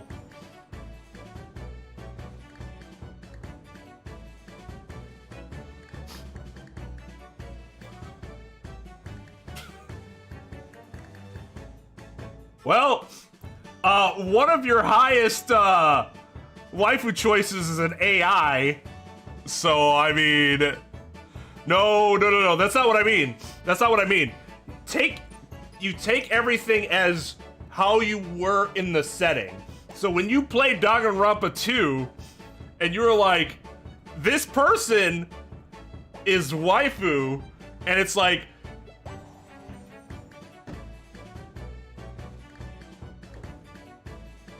then you take it within the game that you're playing.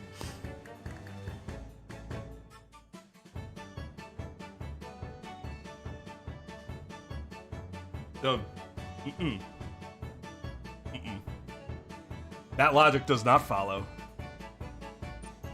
Was a real person. By the time of that game, she was no longer living.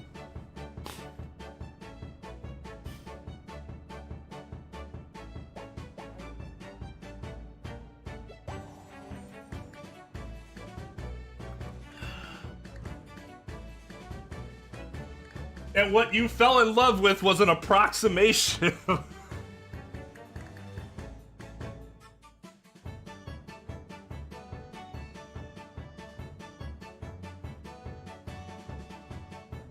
Hey, you're not wrong. You're not wrong. But that's why Mew can't be a waifu. She's fucking dead.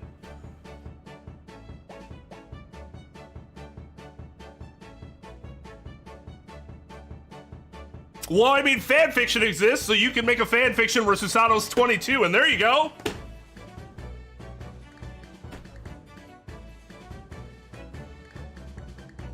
A decently high choice. We should go back and see, like, Trep was standing over her. Maybe it was partially because Jake did not like her, but man, Trep was jumping to her defense super hard.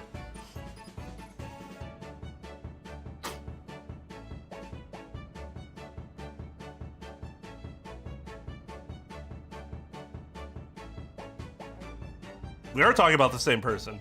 Jake did not like her. We're not talking about Junko.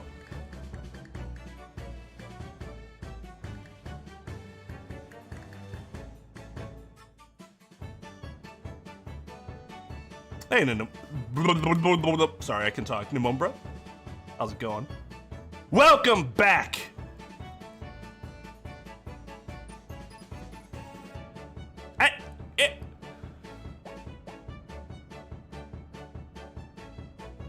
I don't have a problem with it. I'm just, you know.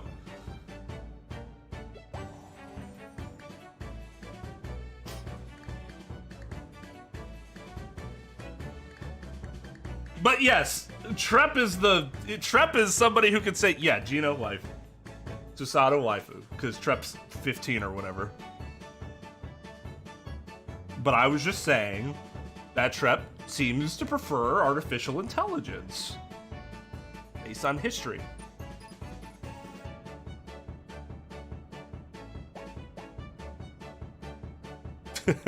No, but seriously, you don't remember like Jake trying to shit on her, and you were like, dude.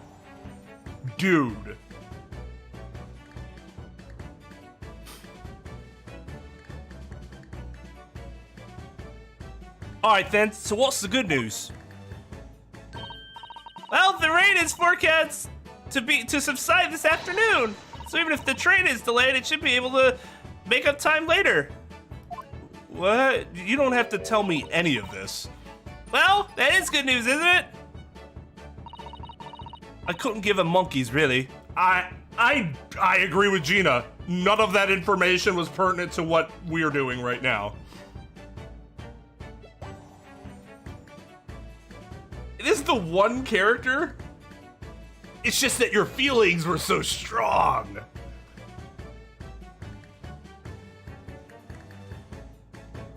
I was like, whoa. Like, I can't think of another character that you've defended as strongly as you defended her. And part of that is because you haven't had to. Like, who was shitting on Kyoko? In one, no one. Because nobody shits on Kyoko. Kyoko.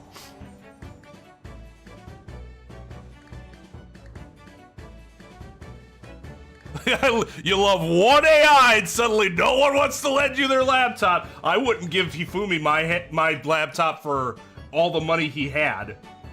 Go get your own goddamn laptop.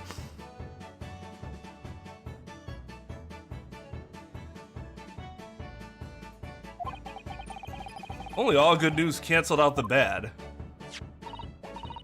And look, this trial made the headlines too. Pawnbroker perishes in pick purse plunder. See? How'd you like that? Let them say what they want. See if I care. I can't because you're covering your face.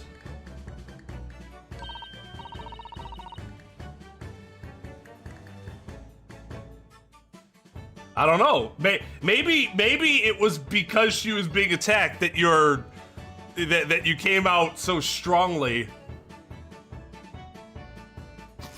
But those 5 characters, they don't have to be all girls. We're talking about waifus specifically. For your waifus.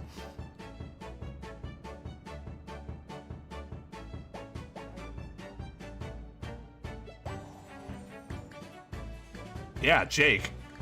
Jake does not like Chiaki. Jake also hates Makoto though, so.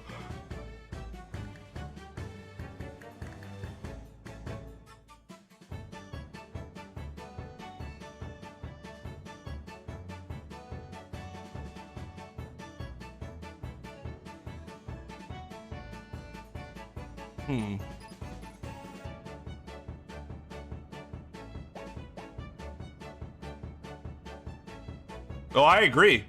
Just made it funny.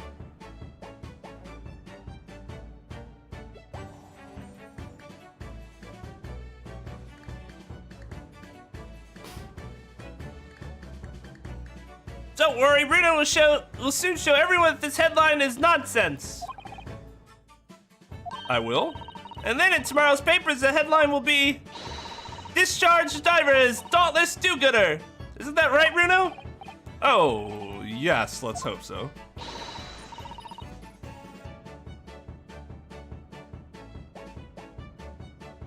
I can put 2 and 2 together myself. If you'll defend the AI that strongly, I'm sure you'll defend any of the 5 above her. Even more so.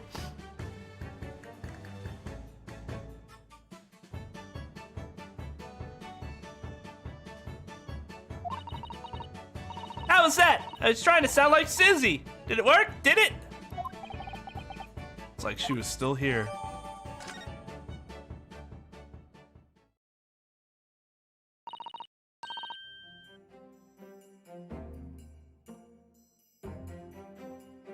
It doesn't matter if you mean DoggoMcPawggo or not DoggoMcPawggo. Again, if you're gonna do that for someone that's only mid-S tier, I assume the response would be just as passionate, if not significantly more so, for those in front of her.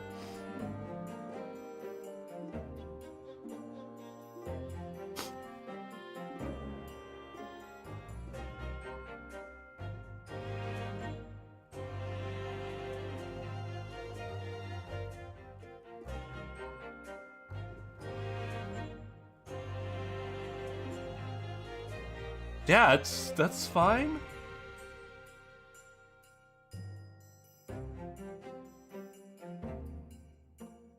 It doesn't change what happened, which is why it's funny. I don't care how many people you actually have above her. I just know that I was like, man, Trep is really not having this argument. What did he say? That she's boring? I can't even remember what his argument was anymore. Good luck. Good luck then, Bruno. I'll do what I can. Obviously, I don't know the law like Susie does, but still. I have this gun, so I'll be by your side the whole time, giving you moral support and encouragement. I'm not sure that big thing is as comforting as you think it is, to be honest, but thank you, Iris. That's very kind of you. Oh yeah, Iris. Yes, Jenny? Well, I was wondering is all about Sholmes. They fix him up all right? Yes, the operation was a great success, but Hurley still hasn't come around yet. Huh? I've asked a friend of mine at Scotland Yard to send a telegram as soon as he wakes up. I'm sure Grayson will let us know the moment there's news. Oh, right. No Susato-san and no Mr. Sholmes. All down to me today to prove that Gina is innocent of this crime. Miss Gina Lestrade, counsel for the defense. The trial is about to begin. Please make your way into the courtroom. It's time then. Yes, let's go, Gina. Iris. Lead the way. I cannot talk. Lead the way, Bruno.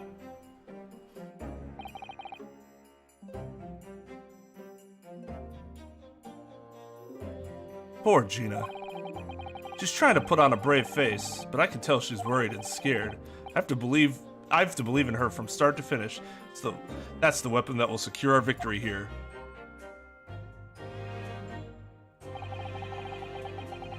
If I learned anything from my great friend, it's that.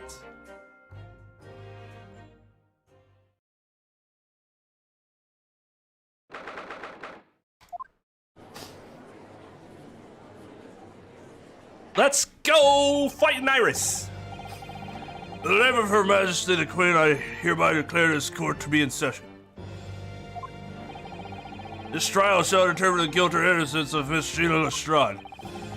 And I'll call upon the counsels for the prosecution and defense to declare their willingness to proceed. The prosecution is ready. The defense is ready. Lord Van Zeeks, My lord. remind me, how many years ago was it that you withdrew from the public prosecution service? It was some 5 years ago, my lord. Yes, and then 2 months ago you resurfaced somewhat unexpectedly, and here you are again today. Are there some circumstances of which the court should be aware that has led to this erratic behavior? In what one might describe as your former life 5 years past, you dealt exclusively in matters concerned with the highest echelons of society and government. Really? Yet today you choose to try a simple case of burglary and murder. I confess I find it more than a little befuddling, counsel. There are 2 types of person I cannot abide. Firstly, those wealthy scoundrels who hide behind a mask of philanthropy to cheat the public at large. He means the Gilded, who you defended against the Reaper 2 months ago. Yes, I just about managed to work that out, thank you. Magnus the Gilded. If I'd known what a monster he was, I never would have defended him. And secondly, even more loathsome, those wily scoundrels who masquerade as allies only to effect total betrayal in the final hour. In other words, the confident tricksters from those tiny islands in the Far East, the Nipponese.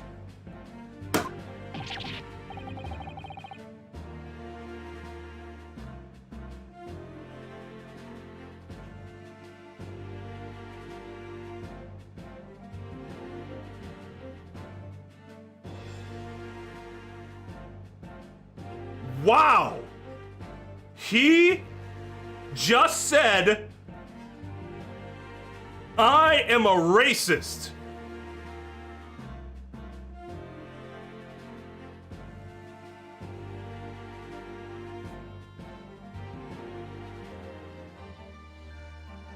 Tell me he didn't just say that.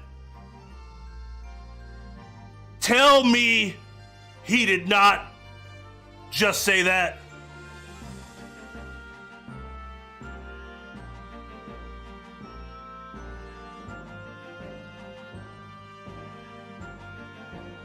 And before a comment later, we'll look, it actually doesn't mean that he's racist. That's such an overused word. No, that's actually racism. Feeling of superiority, implied superiority over one entire group of people based on their race. That is textbook definition of racism. What a fucking asshole!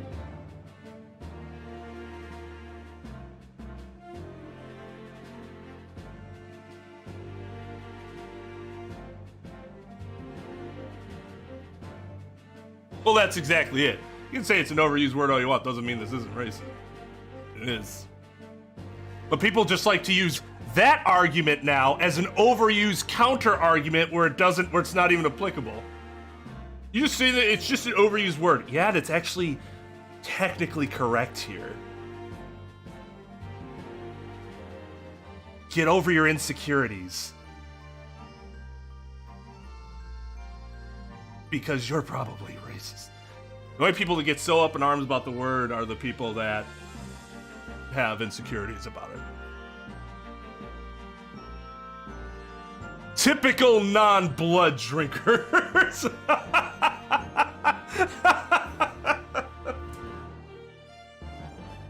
Mr. Van Zeeks, I don't drink blood. Exactly.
Welcome back, Emir.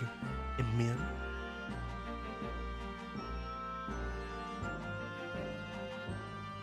Prosecutorial misconduct? Oh, most certainly. Most certainly.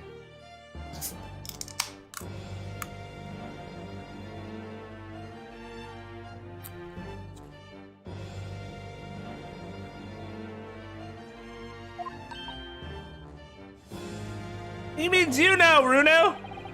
I actually managed to work that out too, thank you, Iris. Total betrayal? What are you talking about? That torrid look of hatred in Lord Van Zeek's eyes. Is that directed solely at me? Or was he talking about all Japanese people? An alarmingly scathing explanation, Lord Van Zeeks. I'd half a mind to sanction you for such irresponsibly muttered musings of a fucking dickhead.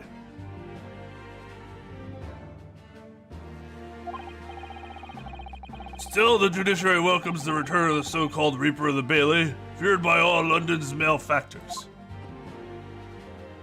Still, I will tacitly allow your racism by just kind of ignoring it. Your lordship is too kind. Man, Van Zeeks is actually a terrible character.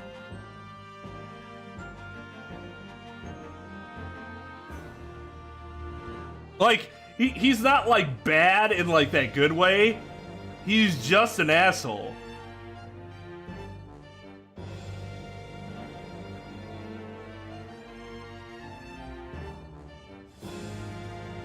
Oh, I'm sure it was probably okay.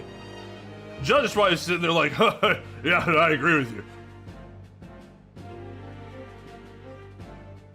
Now, jurors, the 6 of you have been selected at random to represent the will of the people in this trial.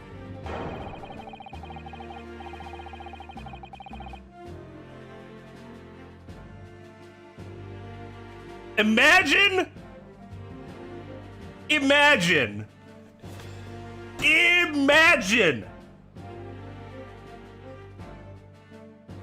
in a city of millions of people, you get selected to be on the same jury with the same attorney in the case twice in 2 months. You know, that's not even possible in the United States anymore. Because once you get well, okay, that's I think it's jurisdictional based. But once you get called, you cannot be called again then for a certain period of time. Because that's what happens when there are a lot of people. And not only that, 1, 2, 3, 4 of the 6 jurors were on juries that we had 2 months ago. 4!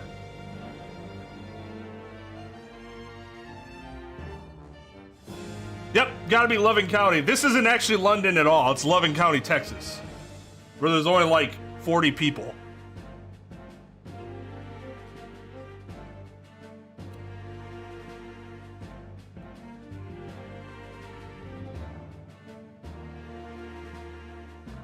Like, one person, alright, fine. You know what? That's unlikely, but whatever. I can buy it, especially if you don't have like a grace period limit where they can't be called. 2, no, that really, no, That the likelihood of that happening is just so remote. 4, bullshit. Bullshit. You just wanted to recycle sprites you made, or models, because you didn't want to make more new models.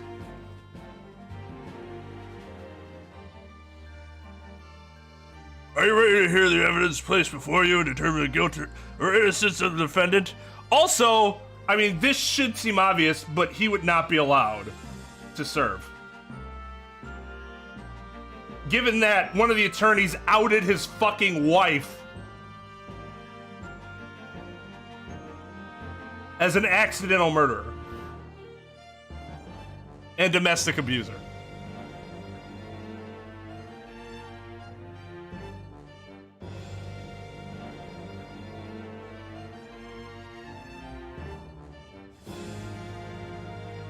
Why would Gyarados be arrested? He didn't do anything wrong. Did he? Look, don't even remember. It's not that he wasn't. That's why I said the other four. The four in the middle are the ones that are repeating jurors. The problem with Mr. Gyarados is that we got his wife into trouble. He might have some resentment towards us for that. It would be reasonable to believe.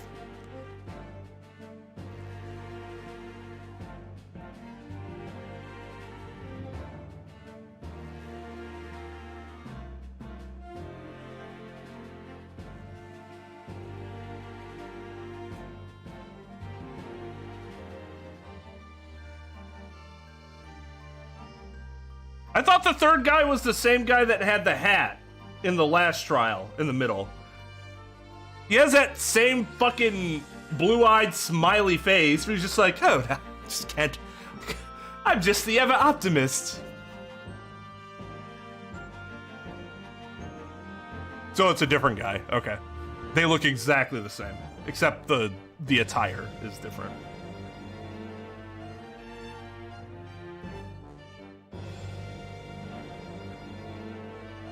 I don't remember him perjuring himself. I don't think he ever lied.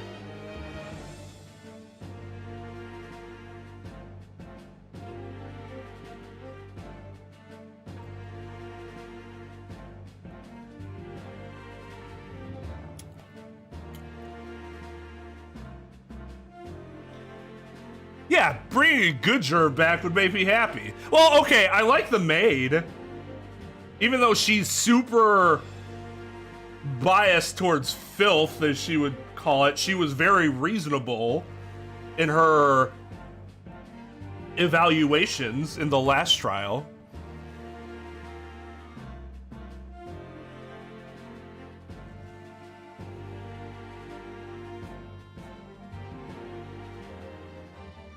Yeah, I don't remember Gyarados ever lying. He didn't do anything wrong. He's a victim too, in that same event. That sucks, because nobody knows he's fucking Batman, so Bruce is sitting there like, he's going to be guilty. And I will make sure I convinced everyone that he is guilty. Like, the whole show that the attorneys put on beforehand don't even matter to him. Don't even matter to him.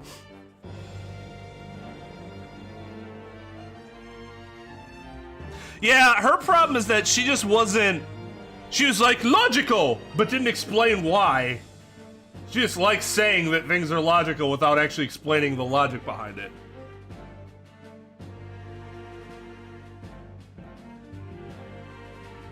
Are you ready to hear the evidence placed before you and determine the guilt or innocence of the defendant? Former lieutenant in the British Army here, don't you know? Chaps like me were born ready. Clean crockery, clean cutlery, and a clear conscience. His lordship's motto is very appropriate here, I think. Okay, he has bigger eyes than the other guy.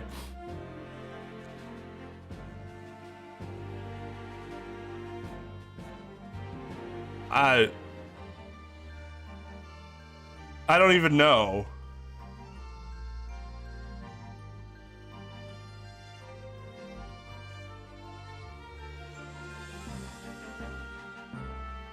Yeesh, that sucks.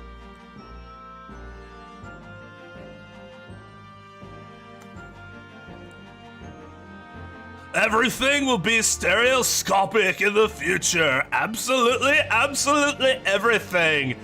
I'm ready for it. Dude. Huh. I don't understand it. I can't have left it in there. That's not possible, but could I have? That person's still allowed to practice medicine? Women indispensable in society? Stop. Female-centric future awaits. Stop.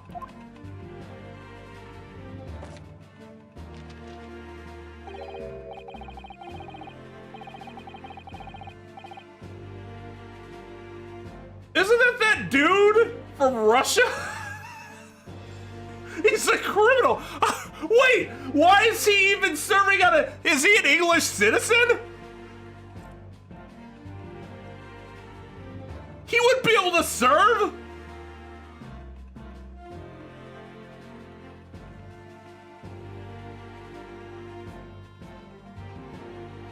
And he keeps planning to blow up the Crystal Tower, not even an English citizen, and they were like, hey, we need you to come in for jury duty. And he's like, yes.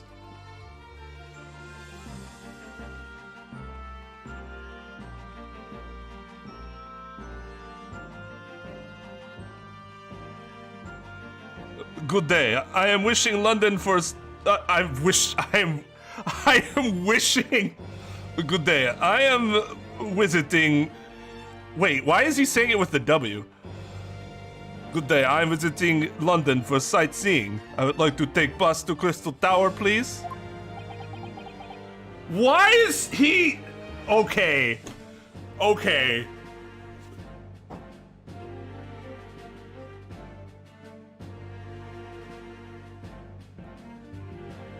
He actually would not be a juror. They have no way of even contacting him unless they just picked him up off the street. And he very clearly can't speak English.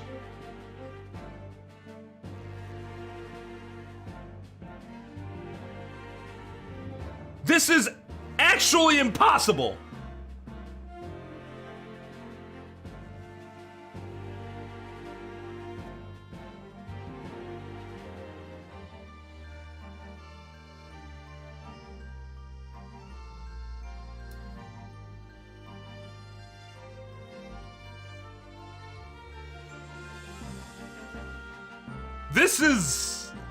This is embarrassingly bad.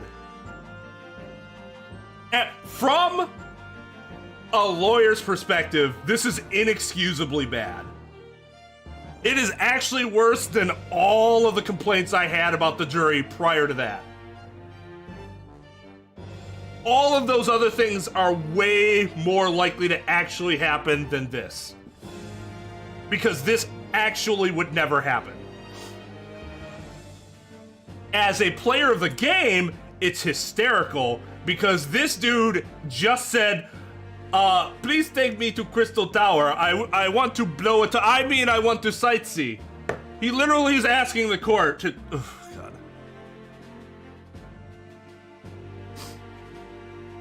Fair play or Garadeb? Probably fair play because you... Well, fair play, you accuse him of murder, but he wasn't the murderer. Garadeb, you accuse his wife, and she actually did end up being the person that killed that woman.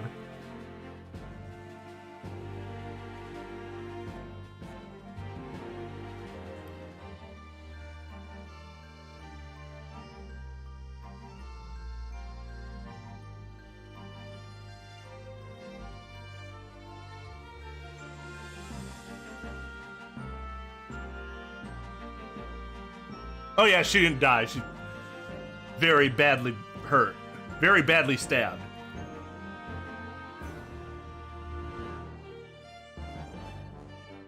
I'm treating her like everybody else was in that trial, like she was dead. It was just like, dude, she's not dead yet. She's not actually dead. She's not may I remind everybody, she's not actually dead. But yes, this is...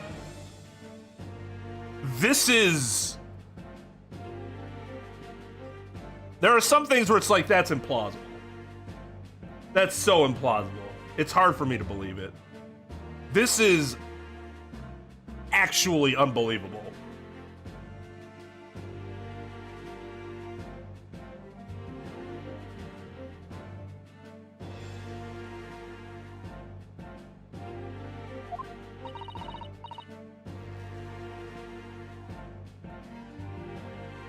This is probably even worse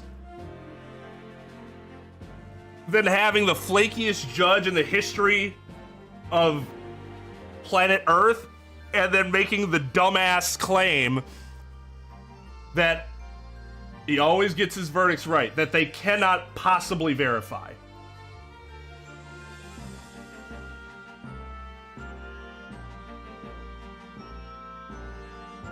Is something wrong, Rudo? Where do I fucking begin, Iris?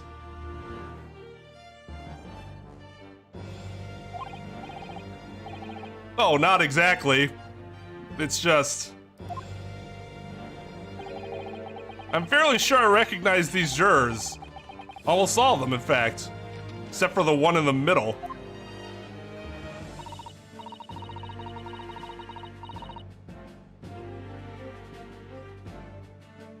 Yeah, I think it would be easier to tell you what's right at the moment.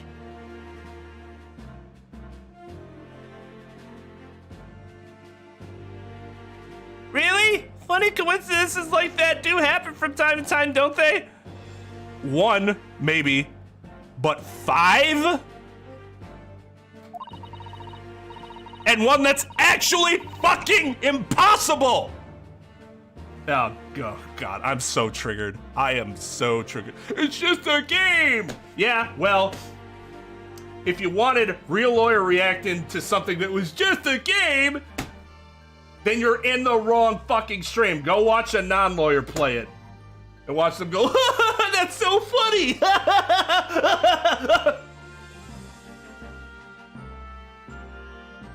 That's not me.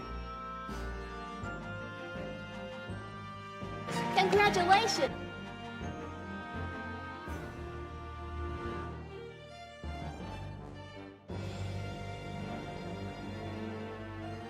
A racist prosecution, an impossibly set jury, and a dismissive judge.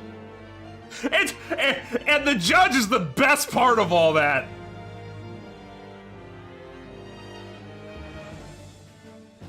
That is quite strange. The jurors are chosen at random from London's 6 million.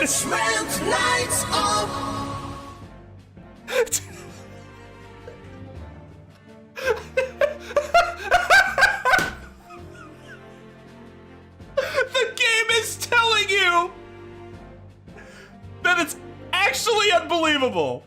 That's not. See, some people say that. that's good. That's good. Yeah, for the average person playing this game, probably. I can understand why it would be hilarious. For me, it's infuriating.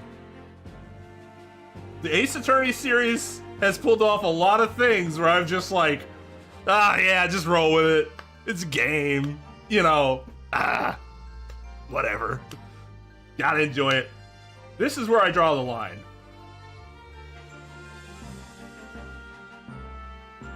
I guess I'll just have fun crushing them all. Because Lord knows we're gonna have at least 2 of the, what do they call it? Examinations.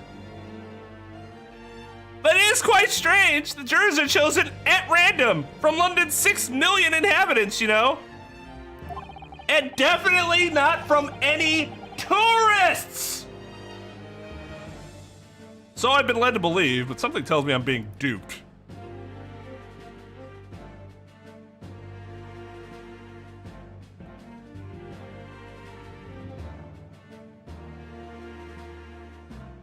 I would believe in an exorcism in court before I believe that this jury was put together in this trial.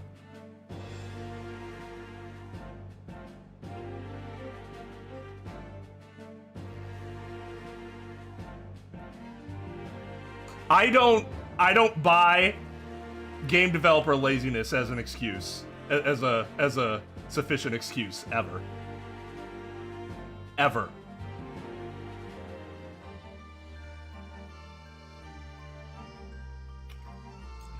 Because if that becomes a problem, then you shouldn't have put together the system that you did.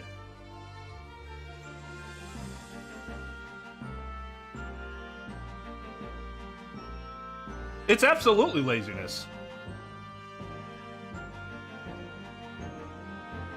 It's not like they're short on money.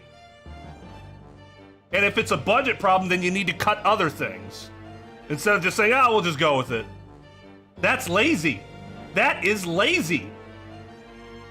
They're just like, we can do this. That's lazy. Cut it from somewhere else or change the goddamn system.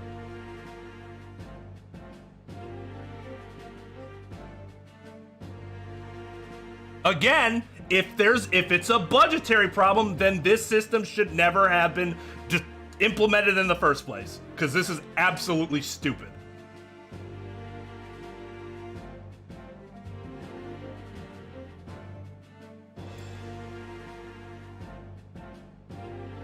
Poor planning. No creative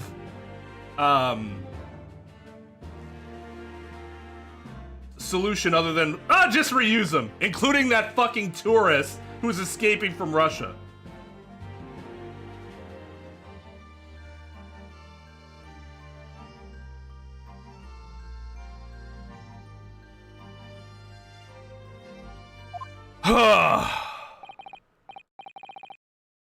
Rant's over.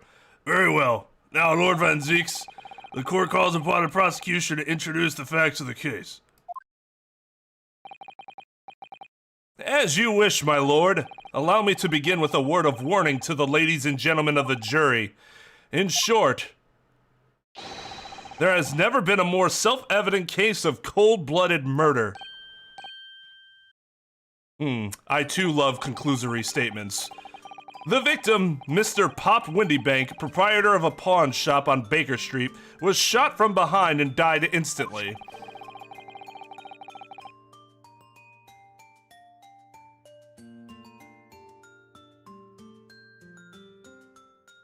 It doesn't matter if they did it. Well, see, that's the thing. That's what I'm saying. To me, from my perspective, it's a bad joke because it's insultingly unbelievable. Yeah, the average player, you play the game, you're like, oh, that's funny. Sure, I get it. We don't have the same perspective. We are not the same. We are not the same. But people come here to watch and want to know my reaction to it. And that is my unfiltered reaction to it. Because we are not the same.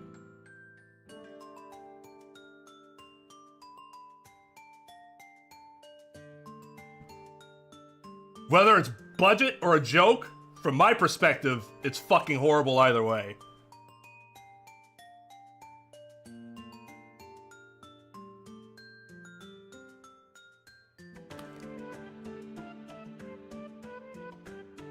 What, the photographic print? The prosecution presents this photographic print of the crime scene. As the court will observe, there is a single bullet wound just below the gentleman's left shoulder. The evidence suggests that the bullet pierced the man's heart, resulting in near instant death. Moving on to the findings of Scotland Yard's coroner. His report states that the bullet entered the body on a rising diagonal trajectory. And what's that supposed to tell us? Dude, let him finish fucking talking. It's his opening statement. It means the victim was likely shot by someone significantly shorter in height than himself. Someone like the accused, you might say. Oh. The prosecution wishes to present the autopsy report and crime scene photograph as evidence, my lord.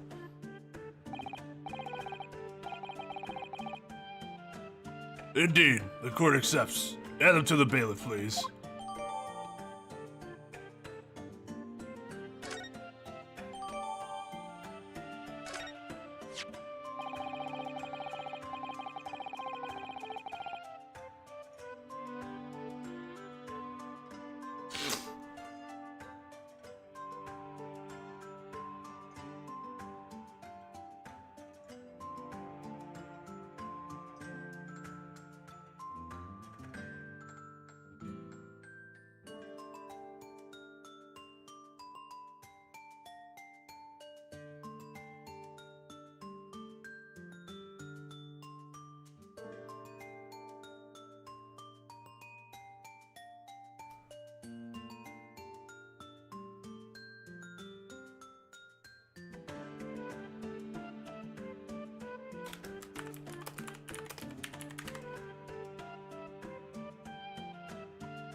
I now ask the court to turn its attention to this plan of the establishment where the incident occurred.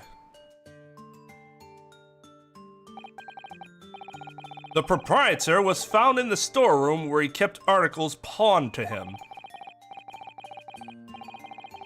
Excuse me. Sorry about that. A windowless room with a single point of entry, a door to the main shop that was found locked. In this sealed chamber, there were only 2 persons present. The victim, Mr. Windybank, and the accused. It may further interest the court to know that when the accused was discovered at the scene, she had in her hand the gun used to fire the fatal bullets.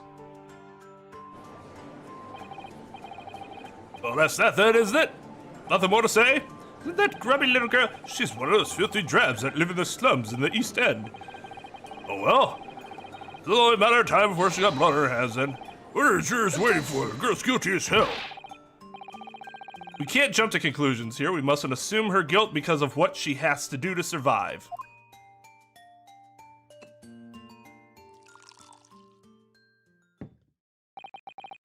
My learned Nipponese friend, it is you who mustn't jump to conclusions. The prosecution has barely begun presenting its case. I'm not jumping to conclusions. You can't jump to the conclusion of not jumping to conclusions. Conveniently, this appalling act of murder did not go unobserved. There were witnesses. Good gracious. After their testimony, the girl's true nature will be exposed. Pitiful pick purse or cold-hearted killer. Here's to establishing the truth.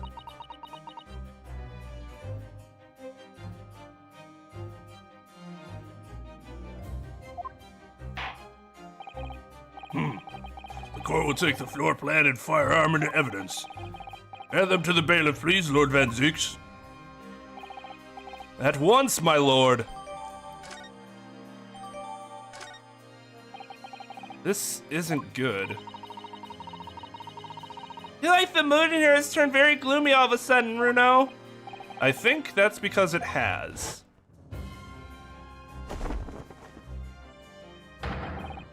Taking the cape off early, I see. Let us begin! Bring forth the witnesses to the foul murder of Mr. Pop Windybank on 16th April of this year.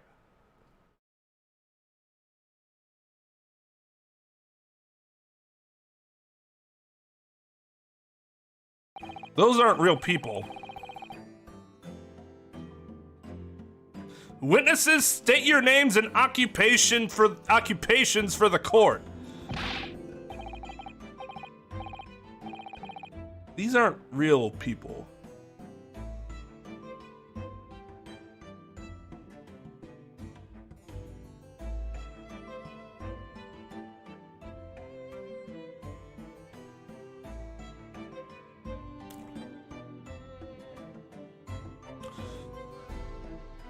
The name's Nash Skulkin. Occupation is, baddie. Professional baddie. I don't fucking know. These people don't look like they have voices that are worth my utterances, but I have to give them something.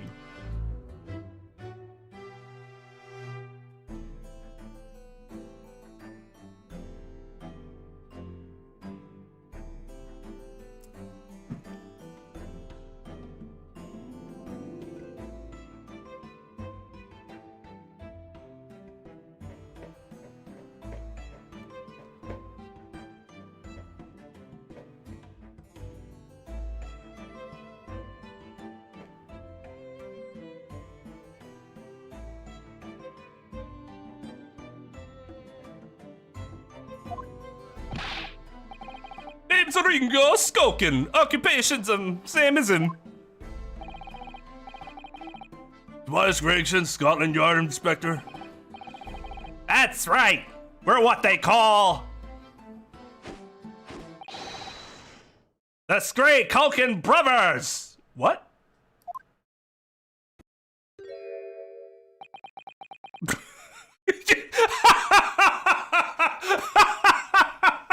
His glance over, like, it's so subtle and it's just done perfectly. He's looking at them like, are you fucking kidding me?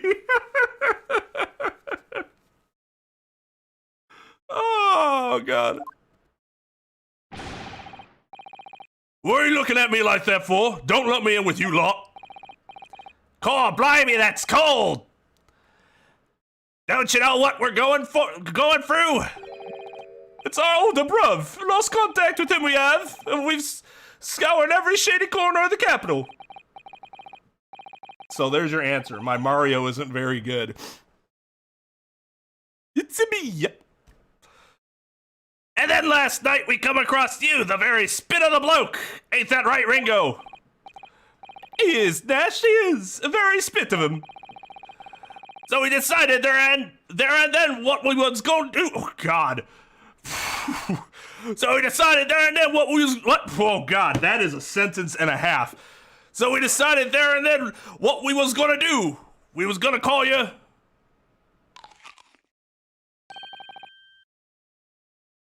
Big Bruv Sulky! Come on, leave it out, you two.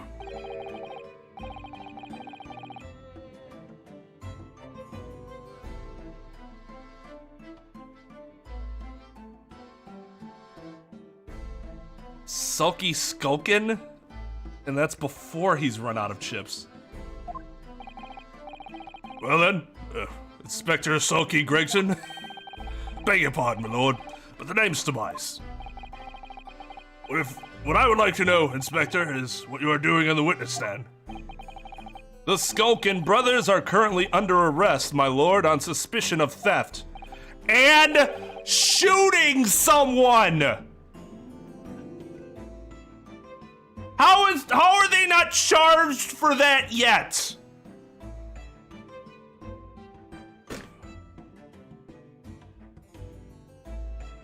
There were only 2 other people there that witnessed the crime when we got there and Sholmes was shot, and then they ran and they were caught. Why haven't they been charged with shooting Sholmes yet? Any reason other than the game just doesn't feel like it? Any reason? These are they? These 3? No, my lord. Beg your pardon.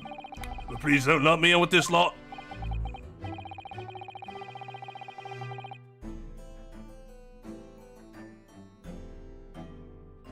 Two nights ago, these 2 brothers illegally entered an establishment with intent to burgle. And in the course of their nefarious activities, they became embroiled in a far more sinister crime.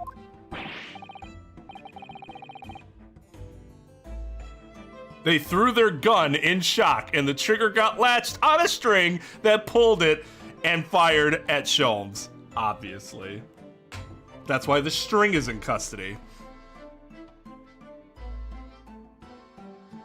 By Jove, you mean to say, what extraordinary coincidence. There are a lot of extraordinary coincidences today, Your Honor. Indeed, my lord.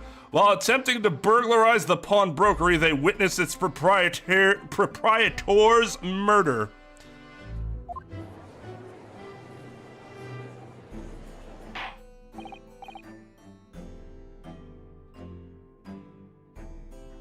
Order, order. The various trespasses of these brothers is not the subject of today's proceedings, though they will naturally face trial in the very near future. What should be a part of this hearing is the fact that they shot someone at the goddamn pawnbrokers! That is very relevant to a case in which someone was shot and killed.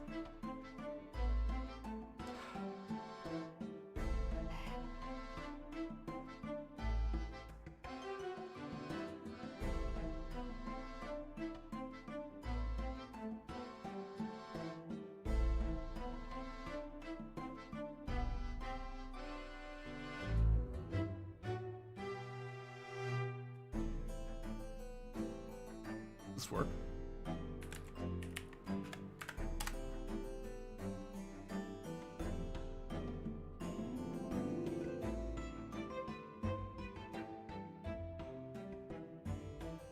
Though they will naturally face trial in the very near future.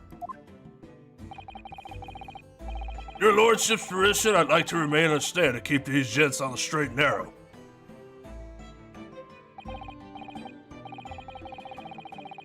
Of course, Inspector. Skeptical as I am about the caliber of these witnesses, I will permit them to take the stand.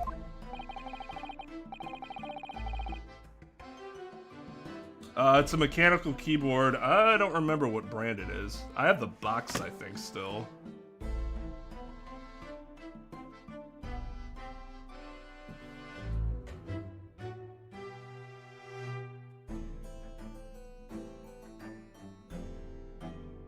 But yeah, it's a mechanical keyboard.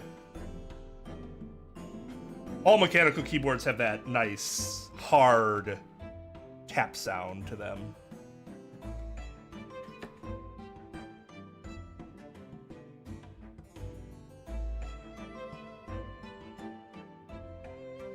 Just a second ago.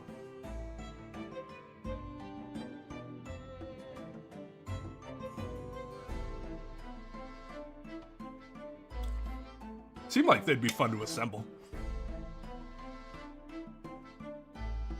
Mr. and Mr. Skulkin, you will now testify before the court. Describe the events of the night in question and what exactly you saw.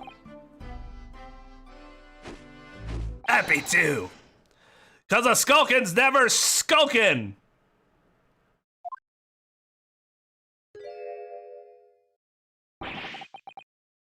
Get out of it.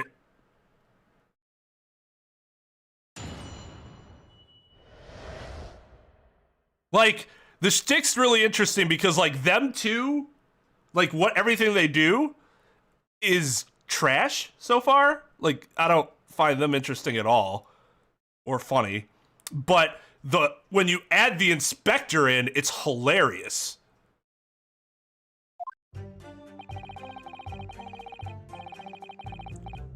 We was walking down Baker Street in the small hours, and the gas door was ajar, see?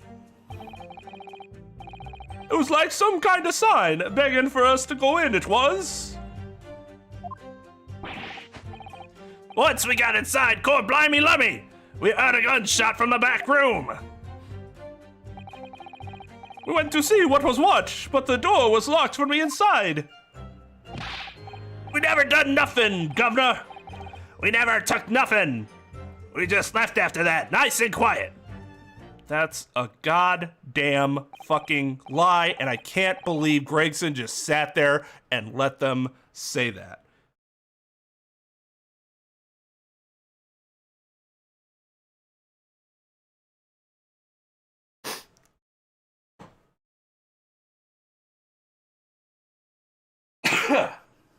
Excuse me. A terrible coincidence, it would seem. The precise moment these miscreants entered the property, an even more sinister crime was afoot. The witness's testimony is consistent with the crime scene in every detail. No, it is not!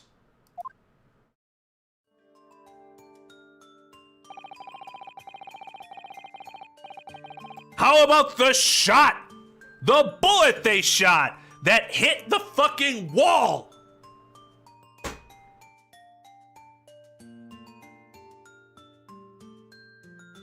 Oh, God.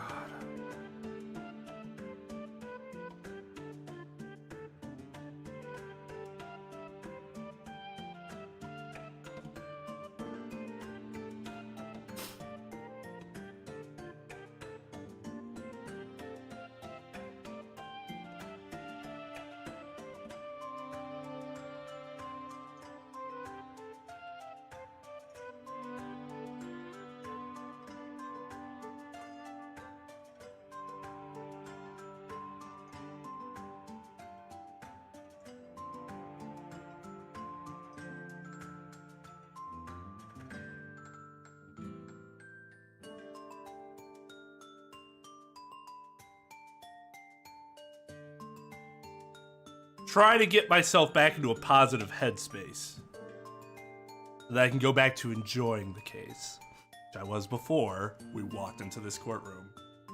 But now I'm furious. I can't let that...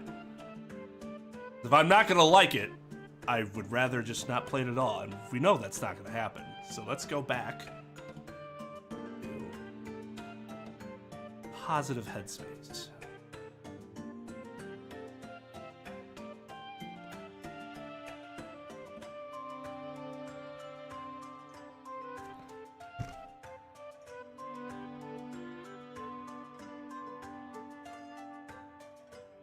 I suppose that'll just involve me having to turn off my brain for the rest of this series. Well, the rest of this case, at least.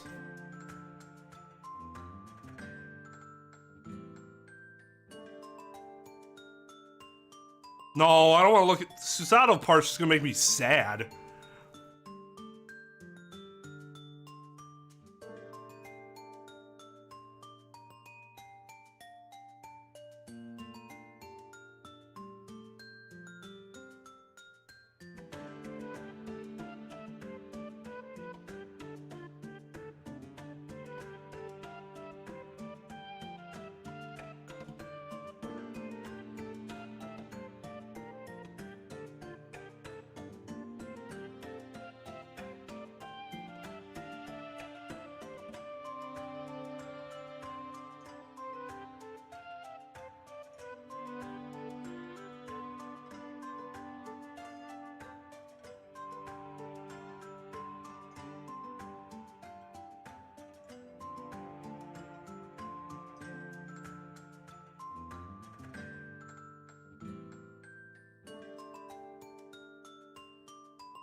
Oh, that's certainly not helping.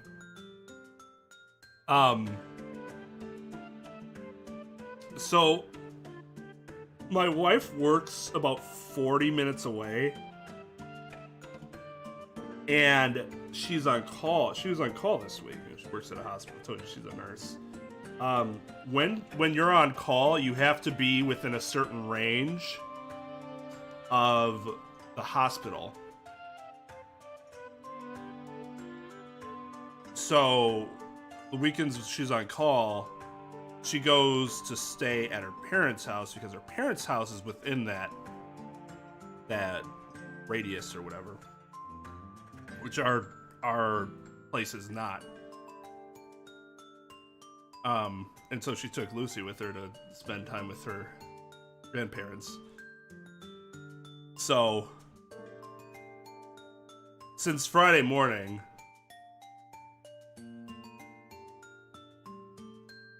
there's been no dog to prop me up when I'm feeling down.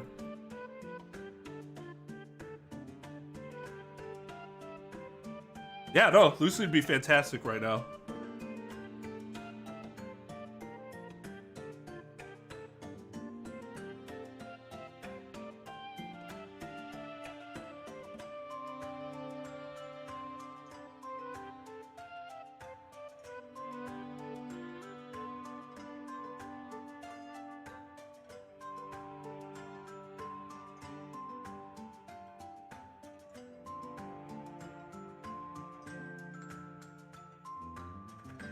I know what'll make me feel better. I'll be right back.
I feel like those people in Snickers commercials.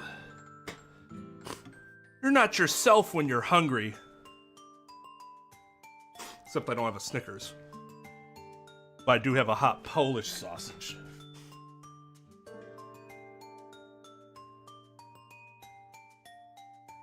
Okay.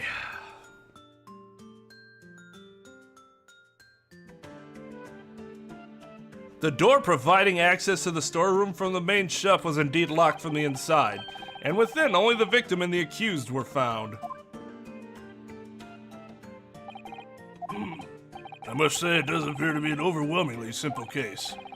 Still, the defense may cross-examine the witness. Now, of course, counsel, if you please. Counsel? Yes. What's the matter, Bruno? Sorry, I... just stunned into silence for a minute by the blatant lies being told by that pair in the stand. I know it's all nonsense because I saw it with my own eyes. Just have to expose their testimony for the pack of lies it is.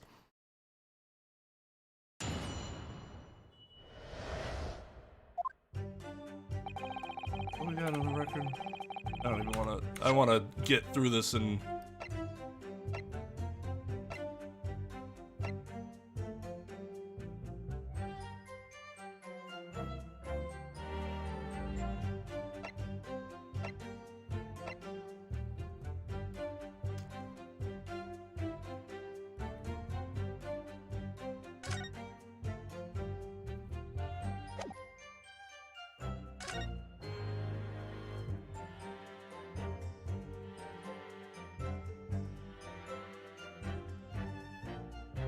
I open it?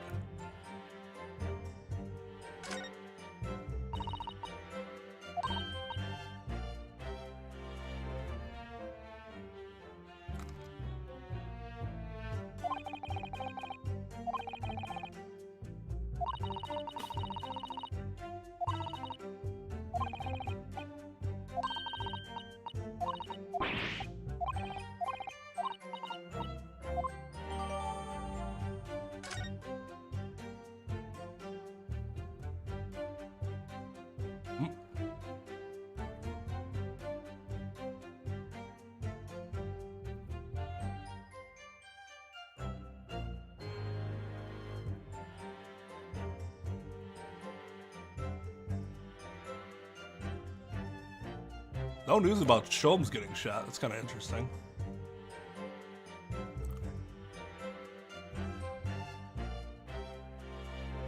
Hey, JB.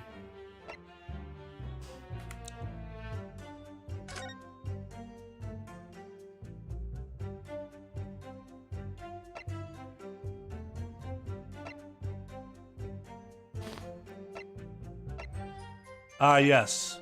This entire big book of notes has 2 pages. Mm-hmm.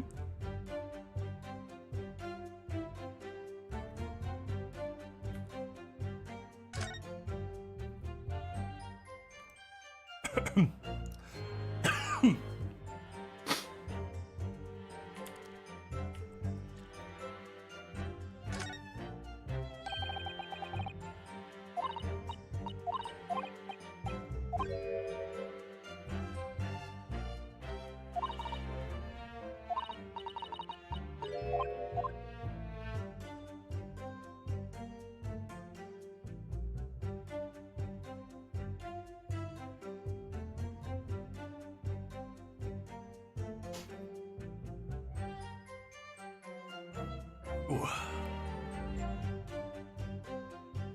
Okay.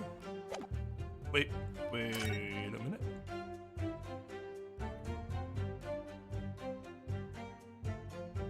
No word bloodstains or anything?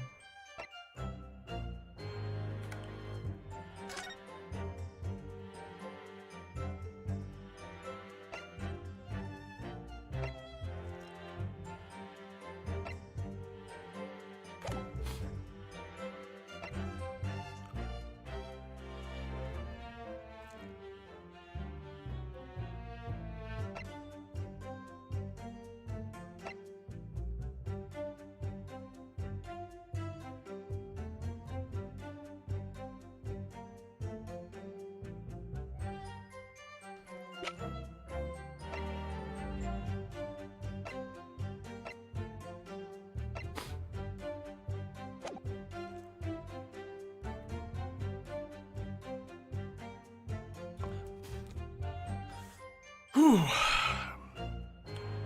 Hold it!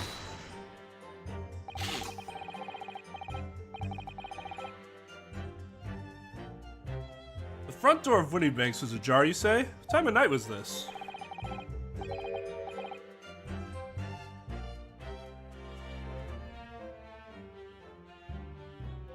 Must have been around 1, right, Ringo?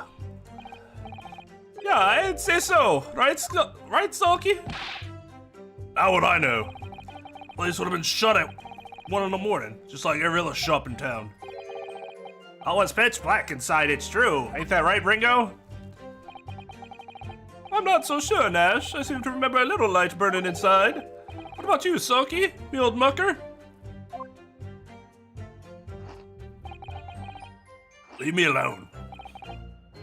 Hopefully it was a small lamp burning inside. That's what alerted us to the situation in the first place. And when these gentlemen ventured into the open establishment, the accused, Miss Gina Lestrade, had already had the muzzle of her gun trained on the unfortunate victim. That is pure conjecture. It absolutely is. They didn't say they saw him. The door was closed. Perhaps, but it changes nothing. Yeah, you might be right, but who fucking cares?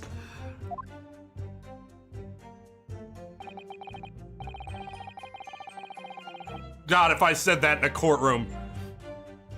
These brothers inadvertently wandered into the middle of a cold-blooded murder, simply because they found the door of the victim's establishment open and ventured inside. Right, that's what happened.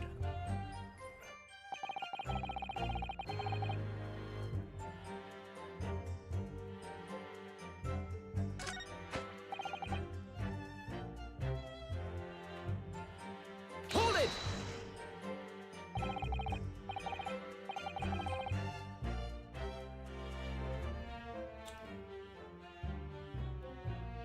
A gunshot, you say? Just the one? Are you sure about this? Yeah, just the one, Governor. I can swear to that. It was, Nash, it was! Ain't that right, bruv? Arm used to belong to the victim himself. Yes, Mr. Winniebank always used to have his gun lying around on the counter. Right, I remember. When we examined it, we found the revolver was completely out of rounds. That makes sense. Mr. Winniebank used to say he only ever kept a single bullet loaded. That's true. I remember him saying that as well. We can say with considerable certainty that only a single round is discharged from the firearm used as a murder weapon. Yes, my lord, we can. And I should remind the court that the firearm in question was discovered in the hand of the accused. Wonderful. Like, I think it's fucking insulting that we have to go through this in the first place. It's insulting to the player. Like, Gregson is not that fucking incompetent that they wouldn't have already got past the part that there was actually 2 gunshots. Because Sholmes was shot!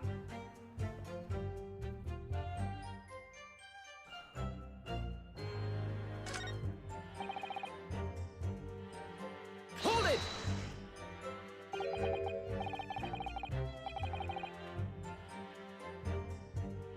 You didn't do or take anything? Is that your story? What was Bedlam what was Bedlam suit as, weren't it? It was, Nash, it was. Didn't even have time to pull me dukes out of me Lucy. What? What? Okay, words that I've never seen put together in that way before. Didn't even have time to pull me dukes out of me Lucy lockets. So with no time to take your hands out of your pockets, you just left. Nice and quietly, you say?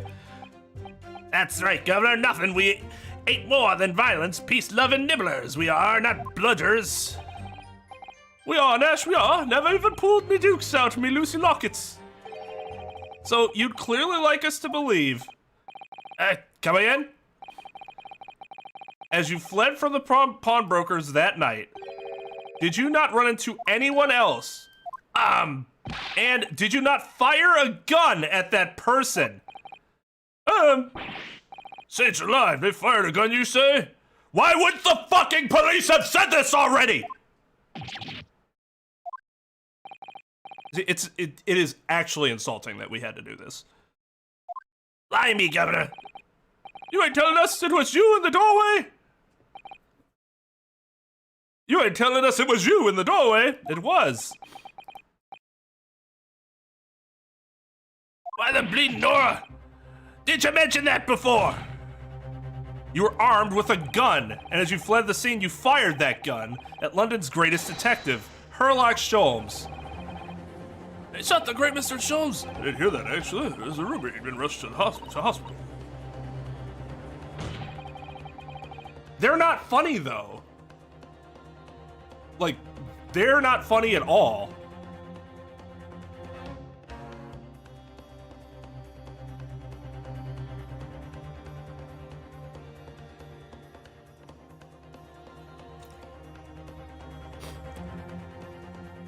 That's just my personal thing. I don't find them amusing in the slightest. Like some of the other witnesses we've had. They both look kind of the same. One's just tall, one's short. They have different color palettes. One's slightly plumper than the other. Other than that, they're the same fucking person. It's they're not interesting characters and not funny. Maybe they'll be funnier later. On the night in question, this pair were arrested by the police within minutes of the discovery of the crime scene. Their suspicious countenance rapidly gave them away. And when searched, a firearm was indeed found in their possession. If I'm the judge, I am absolutely furious this wasn't brought up beforehand. I would absolutely berate both the prosecution and the police for not mentioning this. It's just, they're blatantly withholding facts that might be relevant to the case. Just, they're blatantly doing it. This, like, that's actually illegal.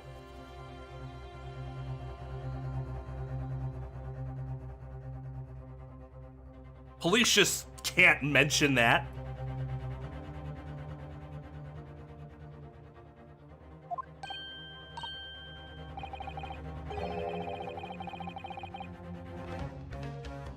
Yeah, Gregson's funny, but Gregson's also pissing me the fuck off right now with his just sitting there like, yeah, yes, that did happen. Probably should have mentioned that before. So it's like, with him, it's like this balance. Like, he's pissing me off, but he's also being kind of funny, so it balances out. Furthermore, the barrels show signs of a shot having been fired from it. The prosecutor invites his lordship to examine the firearm recovered from these brothers. Yes, indeed. Remnants of powder around the muzzle, as you say, counsel. Excuse me. Isn't that one guy unable to speak? I mean, maybe he can understand English better. He can speak it, I suppose. The court will hold this weapon as evidence.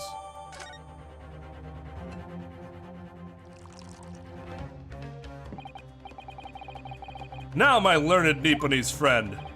Yes? Here's to your success, you successfully presenting the evidence. For yes, there are the telltale signs of spent powder on this gun, and a single bullet missing from the cylinder. But the prosecution demands evidence that it was fired at the scene of the crime under scrutiny in this trial. Oh, I don't need evidence, because I was there. Objection. However, the rest of us in this courtroom were not. Wait. So you're telling me that it's okay for those witnesses to give their testimony because they were there and the rest of them, but when it comes to me doing it, now that's a problem.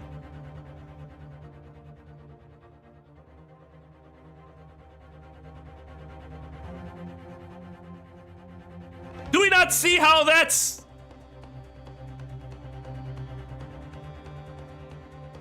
He's contradicting himself? Now, again, going back to prior games, the attorney, the defense attorney being a witness is a huge problem in these sort of cases.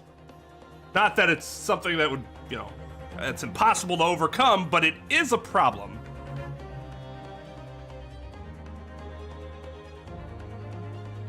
In Loving County, you could probably get away with it.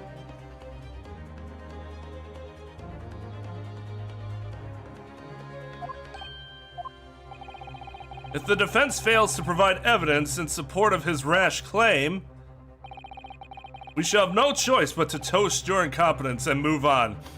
But they don't have to prove any evidence beyond their testimony. You, on the other hand, my learned Nipponese friend, ha ha ha ha ha ha!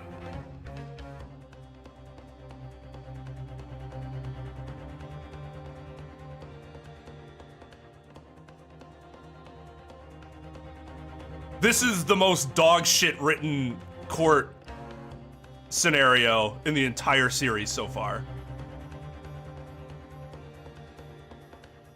Actually, that's not true. I think you have to.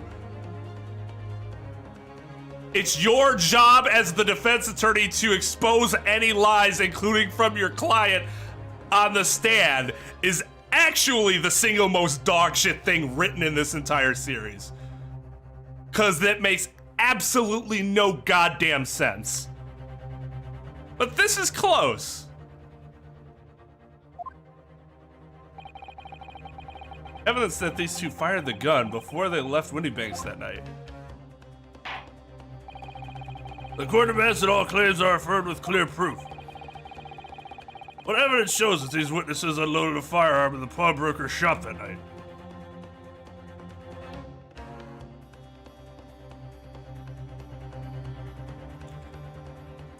That's also true. I don't know though. I guess that might be a part of the Japanese system. These are just purely logical, like, contradictions.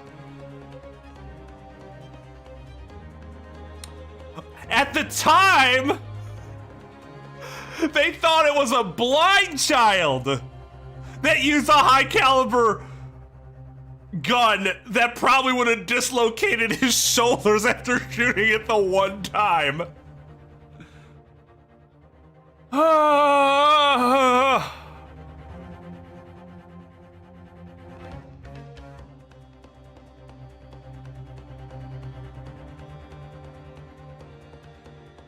God. It might not be worse than some of the other cases, but everything is compounding upon each other really quickly. And that's making it look really bad.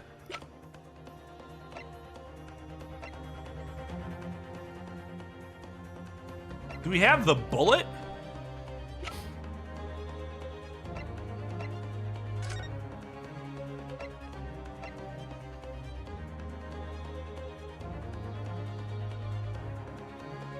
I mean, this is it right here. At least that should be it. Take that! The evidence is in this portfolio. What on earth have you there, counsel? During the course of our investigations, we discovered a number of bloodstains. Not trusting the police to do the job they're trained to do, how arrogantly Nipponese of you. Considering just how incompetent we've shown the police to be in failing to present this known evidence in the first place, yeah, you know what? Yeah, I don't think I trust them. Well, anyway, asshole.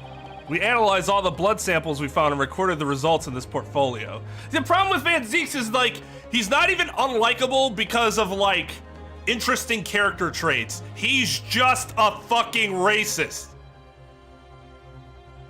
There's nothing intricate about his presentation. He's just a blatant racist.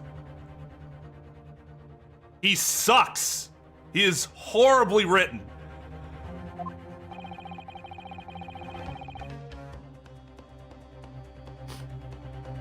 You claim to have the evidence this court is demanding therein?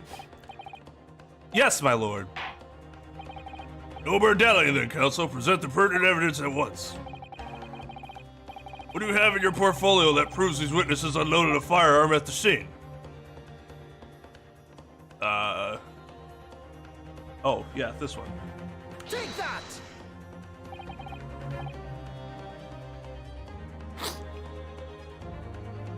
I don't hate Godot. I think Godot's motivations were bad. Well, not necessarily. His motivations were very.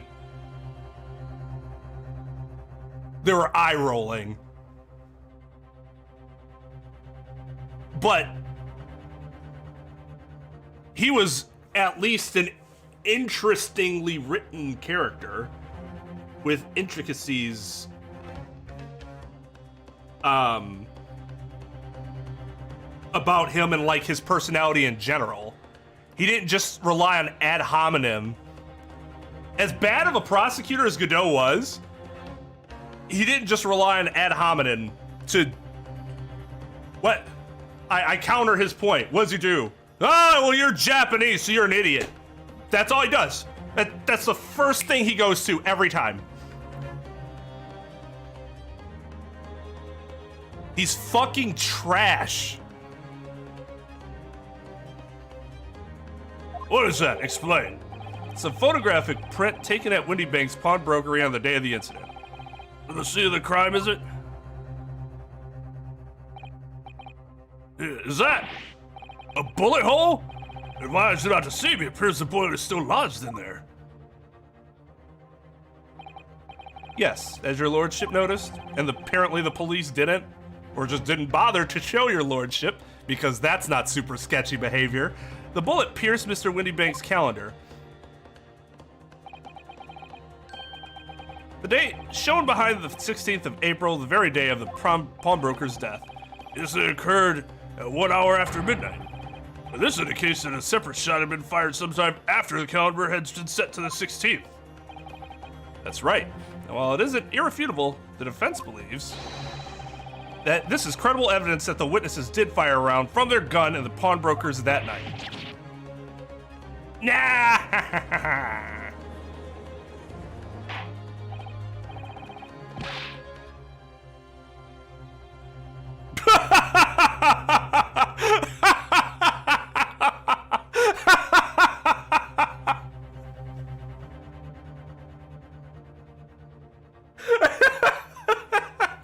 Oh, that was a fantastic response to that.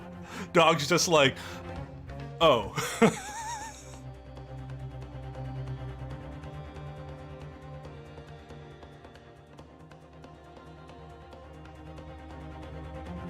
Oh, no, I agree. Like, Godot's whole sense of self-righteousness is so arrogant, it's ridiculous.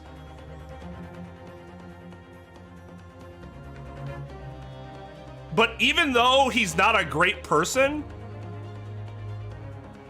or even a good person,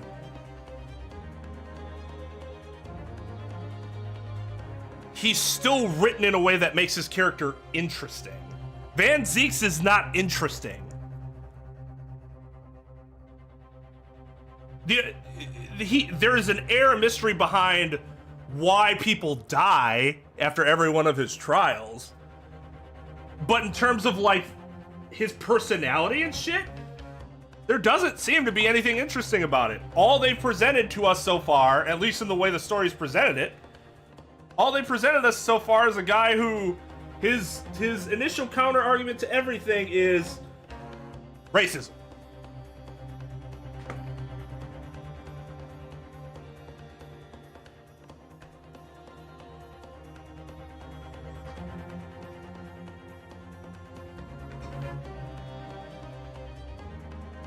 And, like, none of it makes any fucking sense.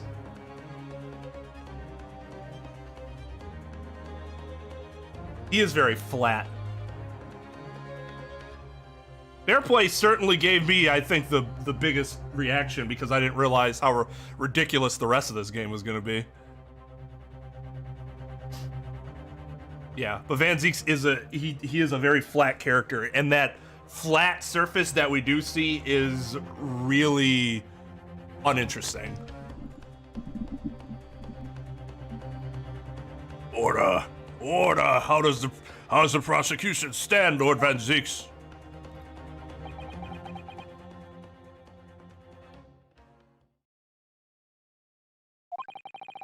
If that is the direction my learned friend wishes to take, the prosecution has no objection.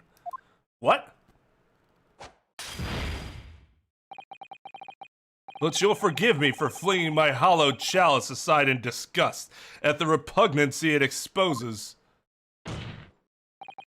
Yes, on the night in question, these brothers entered the pawnbrokery illegally. And like the bold baddies they claim to be, opened fire on the new arrivals before fleeing back onto the street. Now, he's absolutely right. If I'm Van Zieks, you're right. They fired and shot Sholmes. The gun only had one bullet missing from it. Thus, they couldn't have been the ones to have shot the pawnbroker. That does not excuse ignoring that evidence and pretending it wasn't there, because these are very pertinent facts considering they are the witnesses, and there was another gun involved, and it needs to be addressed. I would have addressed all of this up front with that argument to show, yeah, this is what they did. This is what they did. So they couldn't have been the ones that shot the pawnbroker. But no, Van Zieks is fucking awful at his job. I do like the maid jury. The maid juror. Yeah, are all of them hallowed? He's got a bunch of them. Ah! Take it easy there, Governor. You're gonna land us in the soup. Brother, we had a deal. You weren't going to get into them details. Tell him, Sulky. Set the bloke straight. That's not okay either. That is not okay. I have nothing to add. So he knew, did he? And Zieks knew their testimonies would almost certainly expose the extent of their crimes. It would seem now that I owe my learned Nipponese friend a word of gratitude. What do you mean? What I mean is that you have helpfully confirmed an important fact. So why would you... Oh, God. So he lied to them to get them to testify. What a piece of shit. Well, I mean, they're pieces of shit too, but do two wrongs make it right?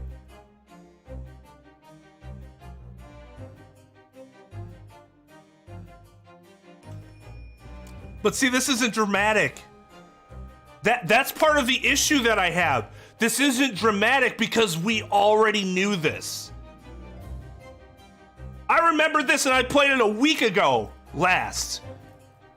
What about somebody that's actually sat down and been playing this for hours? It's insulting to the player's intelligence, in my opinion. Like, it's not dramatic. There's some other circumstances where, yes, I agree with you. They're doing it for the sake, and they are doing it for the sake of being dramatic here, but it doesn't actually make it dramatic because we already knew this stuff. There's nothing dramatic as the player, this scene right here. Nothing about this is dramatic. As long as they're 90-degree right turns, yes.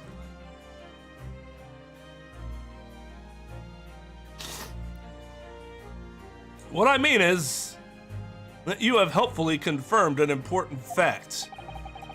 To what fact you refer, Lord Van Zieks? As has been established at the point of their arrest, a single shot had been fired from the brother's gun. However, if that shot found its target in Mr. Sholmes, then clearly these witnesses cannot be accused of the fatal shooting of the proprietor and victim. Ugh. In other words, these two men have no material connection to the murder of Mr. Windybank at all. Except being material witnesses? Make up your fucking mind. So that's it.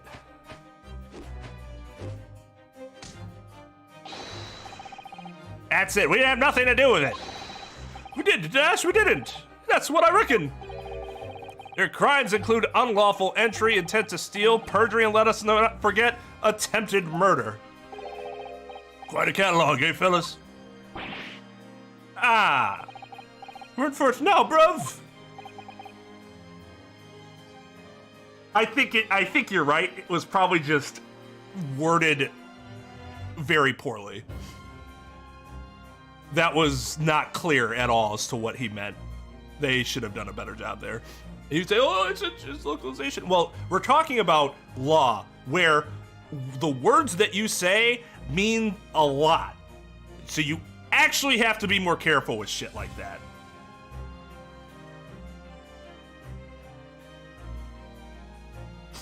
Because lazy dialogue like that could actually fuck you over in court. Now then, let us take a moment to consider the aforementioned great detective, Mr. Sherlock Sholmes. It would seem the man patronized the pawnbrokers in question somewhat regularly. Where's he going with this? Mr. Sholmes appeared to take pleasure in tinkering with eccentric machinery. Eccentric? Says who? Not me. Don't give me that look. He installed a pair of machines like this one in the victim's shop. Oh! That's one of Hurley's red-handed recorders!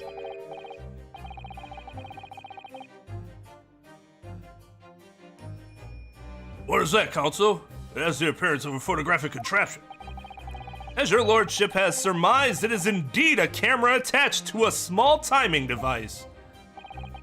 Every half an hour, it automatically photographs the interior of the establishment.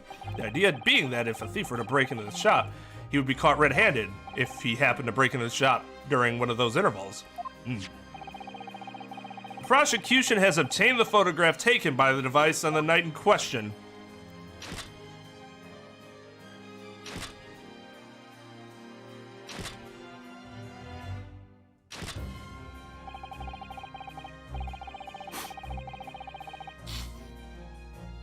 As the court will observe, copious identical prints are produced in a quite desultory fashion. Rather prodigal, I feel. In fact, there are 2 such devices in the victim's shop, my lord.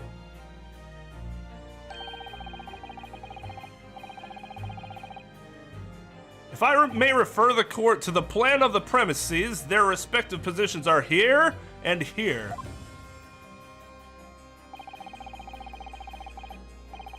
You say these cameras produce a print every half hour. I'm afraid I fail to see how that would help. One can only pray that the would-be criminal lingers, my lord.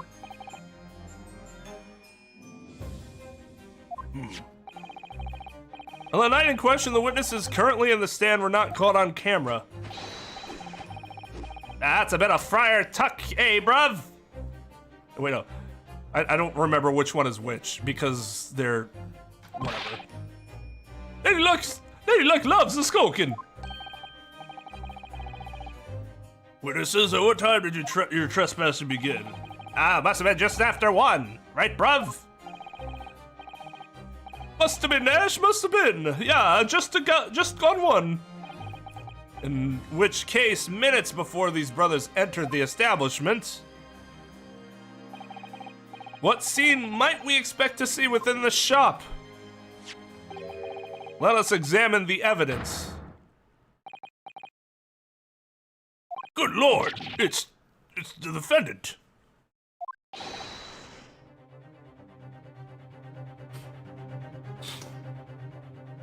Estila Lestrade.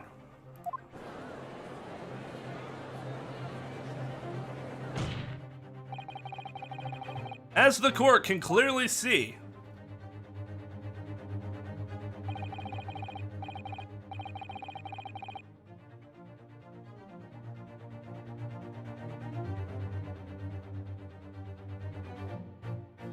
Nashi pair in what? Slang, or is that a different language?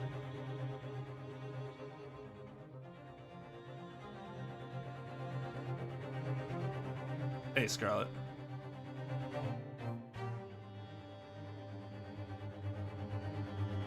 Oh, I agree that Godot's 1000% better. Oh, it's Japanese. Nashi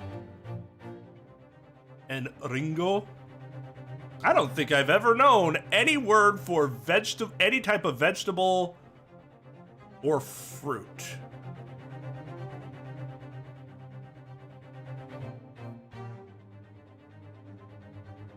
No, I can't think of one. I knew like other food.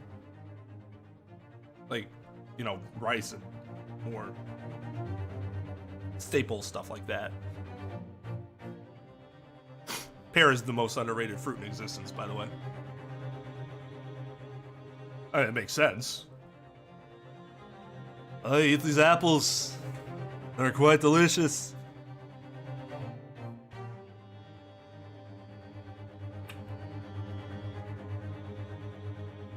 Just like my drum work.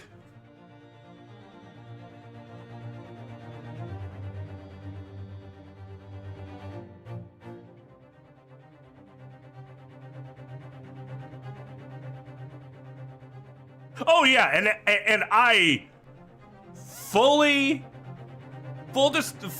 disclaimer, Van Zieks could still do something to improve his standing. Somewhat, but his ceiling is limited now.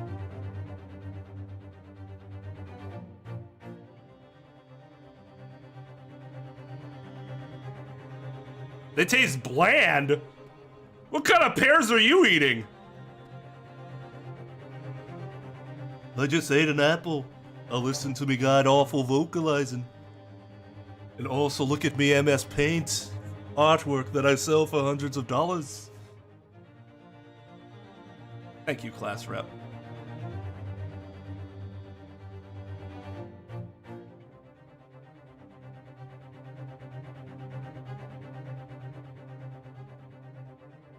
That's a bit of Friar Tuck, eh, bruv? I actually like Friar Tuck as a slang for that. That's fun.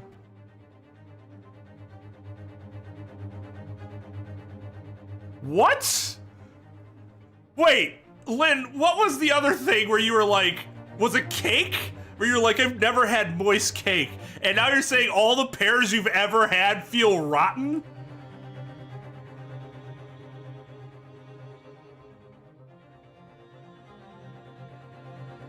No, they don't!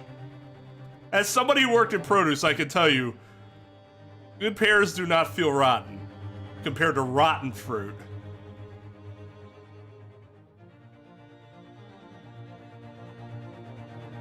I don't know, Trep. I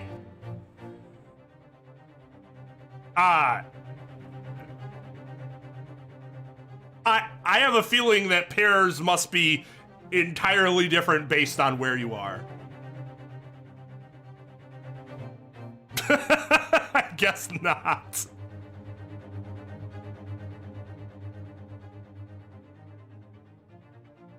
Yeah, that's fair.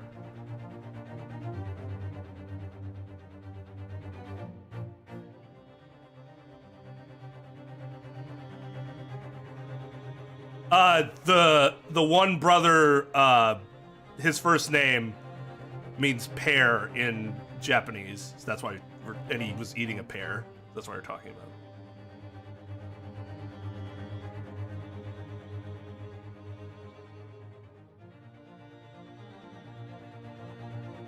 Isn't there an Asian type of, isn't that like the brown pear?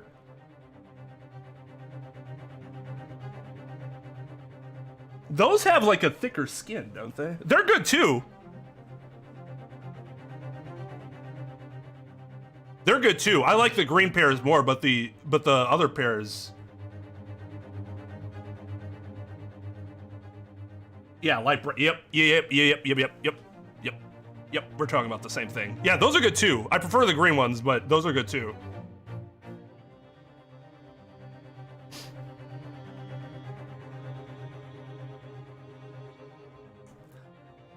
The accused is pictured gun in hand facing the victim over the shop counter, no doubt coercing the proprietor to open the door to his storeroom.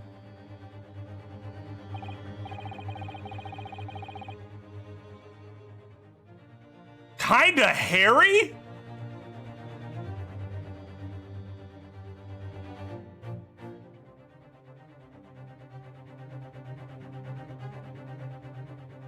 What is today? Quite. One can only too easily imagine the events that unfolded.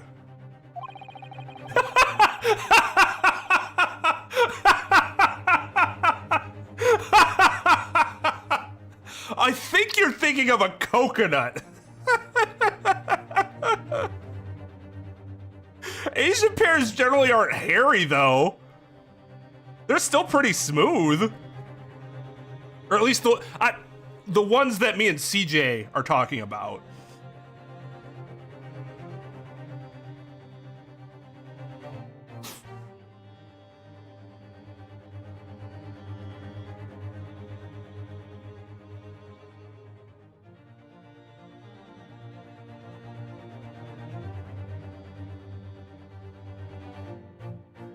The court will take this photographic print as evidence, if you please, counsel. Ugh! I don't believe it, Ginny! In short, the accused is the only person who could possibly have killed Mr. Windybank. Ugh!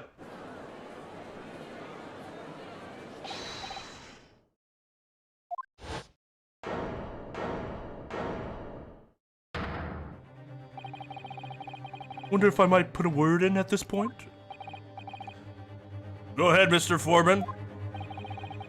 Took a bally bullet to the knee in the Battle of Maywan, 1880, don't you know? Decorated for it and all that, but forced to retire from the service, sadly.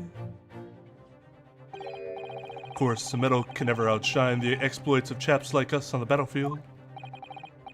Yes, Mr. Foreman, and what exactly is your point? Carried on the battle after retirement, you see. The battle of daily life, if you like.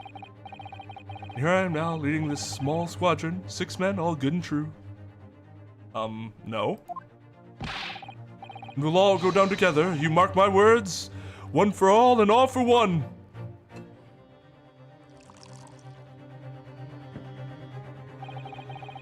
The ladies and gentlemen of the jury have reached agreement, have they?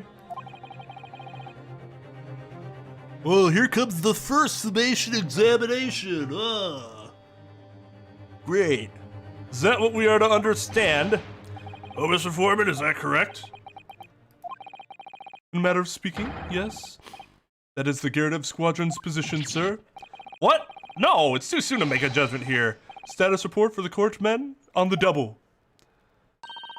His lordship insists on promptitude at all times, and that goes for making decisions, too. I think you'll find the truth is as clear as day now. I could reach out and touch it. Even if left it in there, I just wouldn't. But in all honesty, I can't actually remember. Situation clear, stop. No room for doubt, stop. Truth now undeniable, stop. I am very sorry for brothers. They are unlucky. Very well. I now call upon each member of the jury to state his or her leaning in this matter. Announce your considered verdicts to the court. Guilty. Guilty. Guilty. Guilty. Guilty. Even sounds evil!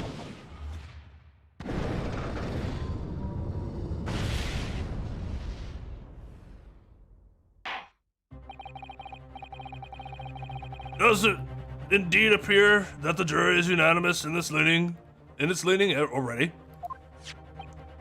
That photograph. Must be definitive evidence that Gregson mentioned. But Jenny didn't shoot him! No, of course not. My lord, the defense wishes to assert its right to a summation examination. Oh, we didn't see that coming. Oh, we didn't see that coming. Very well, the court grants permission. So, you refuse to admit defeat again. How unsurprising. We shall proceed immediately with the summation examination. Mr. Foreman, are all the members of the jury ready? Abso-ballylutely, sir. Always ready for action, my chaps. Very good. Ladies and gentlemen of the jury, you will each explain on what grounds you have determined the defendant to be guilty.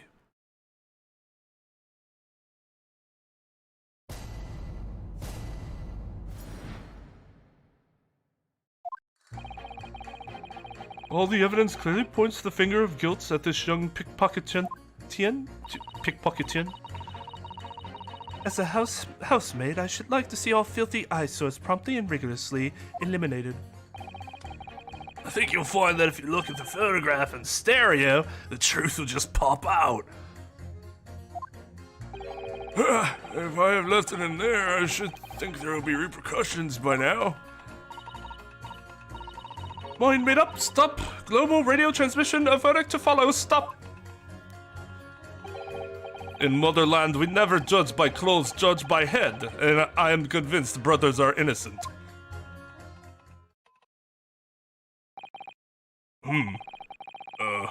Well, circumstances of the crime and the evidence do indeed implicate the defendant rather comprehensively.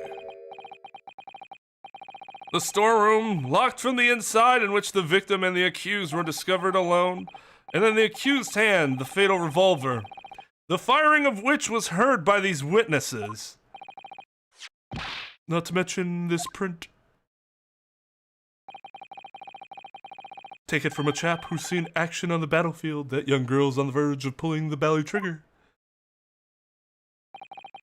Thanks a lot, Mr. Sholmes.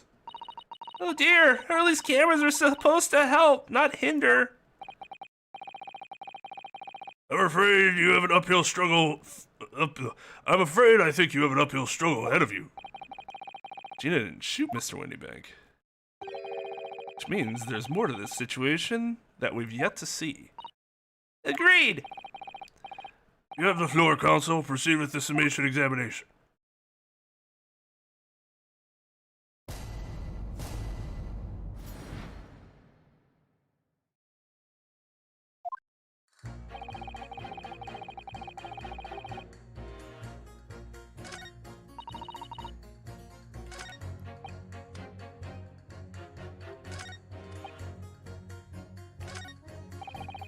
Oh, this is interesting. Can we do that?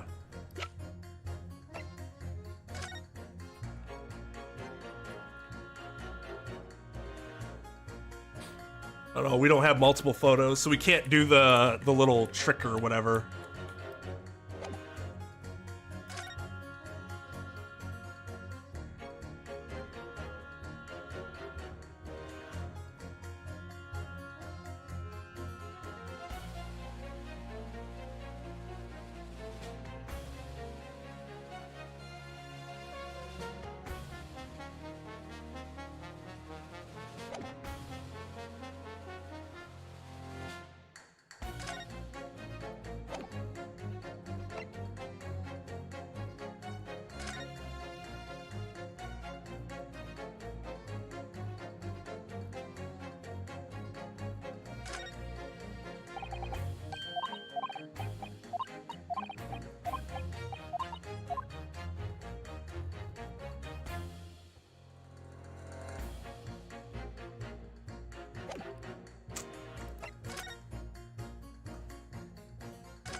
You're Mr. Natsume's landlord, Mr. Gyaradev, aren't you?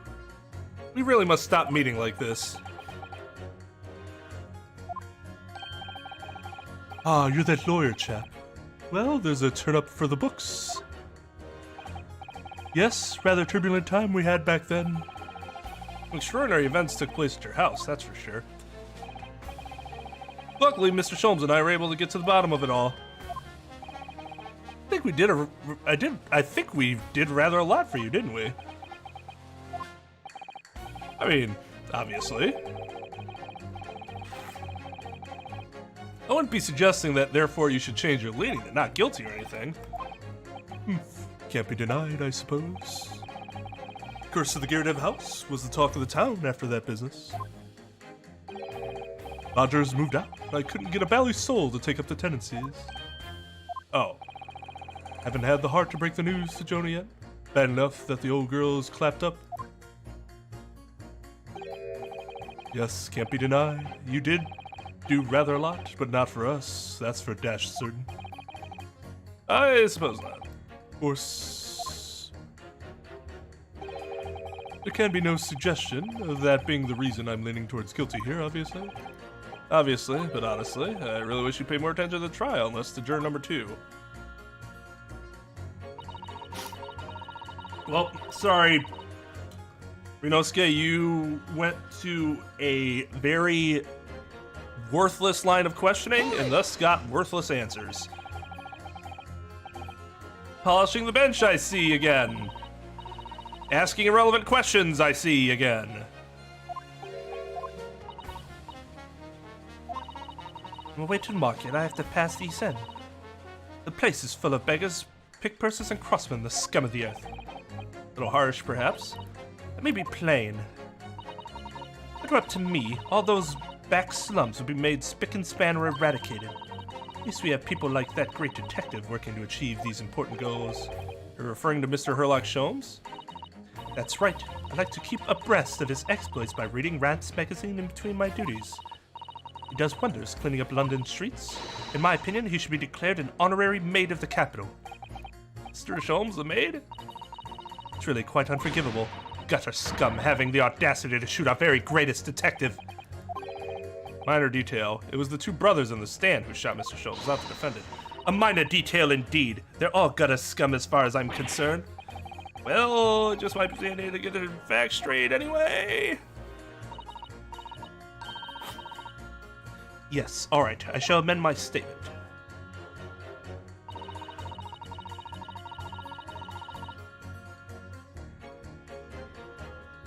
They should swing. God damn. Hold it! What do you mean? Look at the photograph in stereo. Sorry, what? Don't you know? If you look at the photographic print normally, it looks as though the pickpocket girl's about to shoot the victim, obviously. But there's no indication that the defendant ever fired the gun. All I'm saying is that if you look at the same print in stereo, it could reveal all sorts of new information. By any chance, are you a fan of stereoscopes? Oh, how'd you know? It's called a lucky guess. Never gets old seeing the 2 prints merge in the one before your eyes. It's extraordinary, it's captivating, it's the height of modernity. Yeah, of course. Oh yes, I think you'll find that stereoscope here, that the stereoscope is here to stay. Giving us new perspectives we could only dream of before. It's the greatest invention the world has ever seen. Well, it could give me a new perspective on this case, I might agree with you. Right, but we don't have the ability to see we don't have the multiple pictures, right? We can't try it ourselves. Hold it! Let's get this over with, I guess. What exactly have you been muttering about all this time, sir? You keep talking about having left something somewhere or something. Ah, so sorry. As you can probably tell, I'm a surgeon. A surgeon? That totally passed me by. Of course, people conducting surgery in this country aren't considered to be doctors. Oh no. Even though me and my kind are at the forefront of medical science, the real brains of the field. What?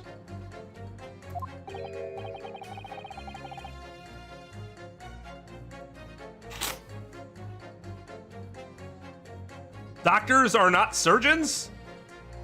In this country, or surgeons are not doctors?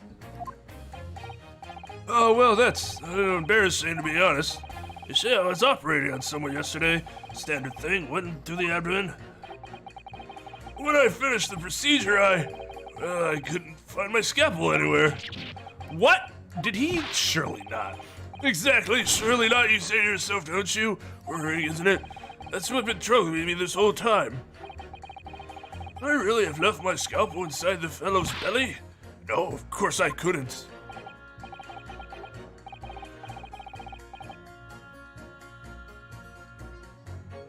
Linkara's 90 kid is not where I got that voice from. That's like any 90s kid. And like the 5th time I've done that voice. And he has that voice because I couldn't think of anything else for him at the time. There you have it, like I said, a little embarrassing, really. It's one way of putting it. The other is manslaughter. That's exactly my concern, and seeing as this case appears to be all but sewn up. I need to focus on trying to remember exactly what I've sewn up elsewhere.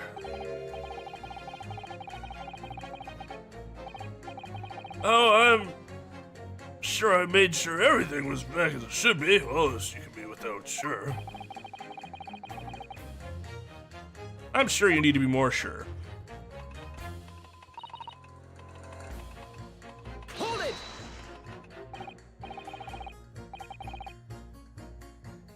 Sorry, radio transmission? What do you mean?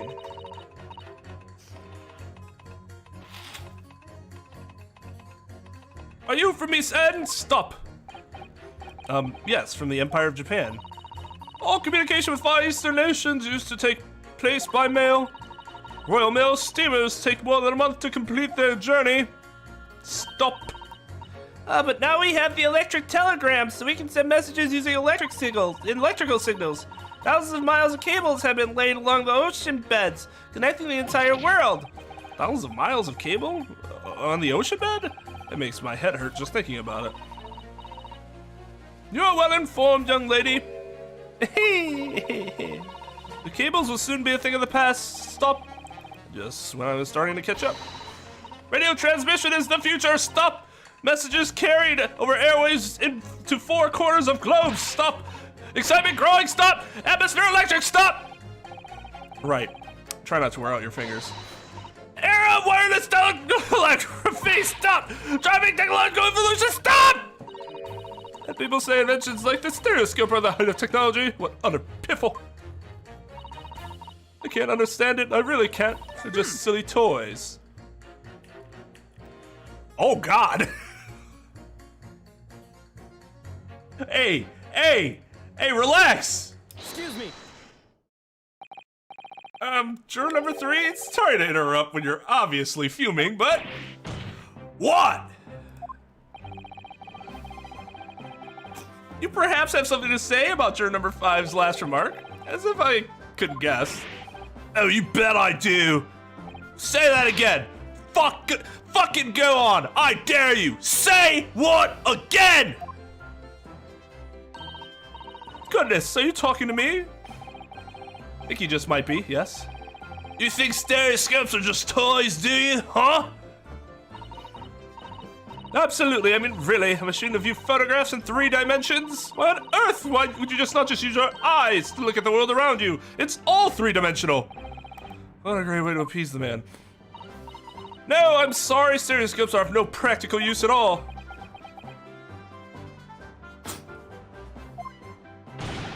You just don't know. Pardon? I think you'll find that viewing a photograph through a stereoscope can unlock all sorts of possibilities. I'm obviously going to have to demonstrate. What sort of possibilities? Well, take a crime scene, for example. If you had a pair of photographs from a crime scene that you could view to get through a stereoscope, it could reveal hidden clues you'd never even noticed before. What? Have you got any, Runo? Any prints that we could look at with this stereoscope? How about this print here? Should do the trick, I think.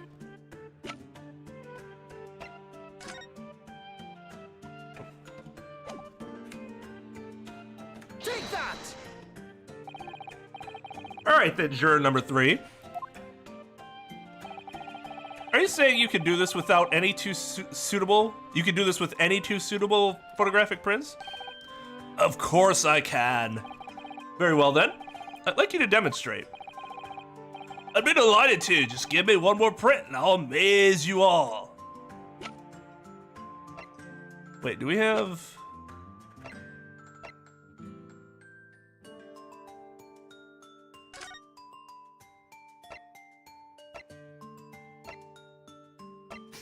This is a profile though. Those are prints, right?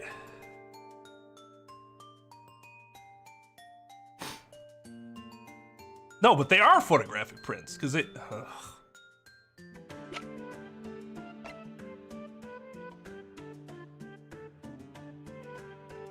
Take that!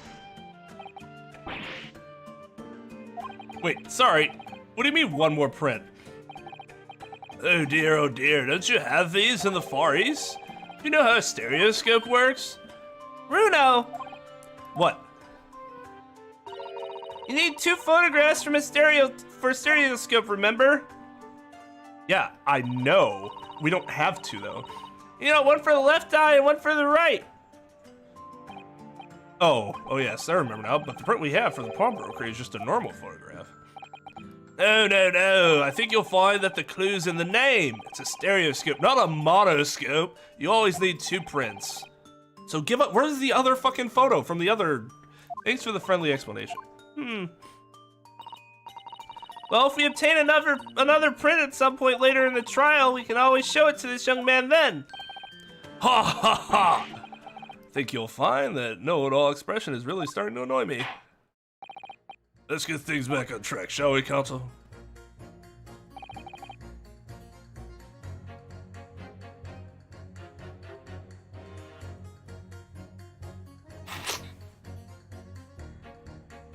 They'll be fucking stabbing you then.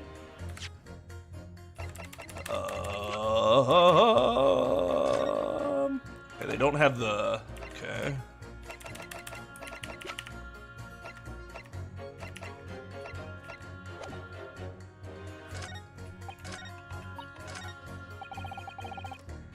Hold it! Oh, God. Please tell me you're not... Villain Bolshevik. The Russian revolutionary. Revolutionary? Da, I believe there is such a rumor. It's just a rumor? As you see, I have unfortunate appearance. I look like vicious criminal. Your words, not mine. People call me revolutionary, murderer, autocrat. And which glove fits? Good day, I am visiting London for sightseeing. I would like to take bus to Crystal Tower, please. Right, that didn't sound staged at all. You forgive me for having my doubts. To be treated like vicious criminal all the time, it is very painful. It is very, very, very painful. People do not realize. So I have much sympathies for these brothers. People say they are criminals only because of how they look. No, we say they're criminals because they actually shot somebody. Skulkin brothers?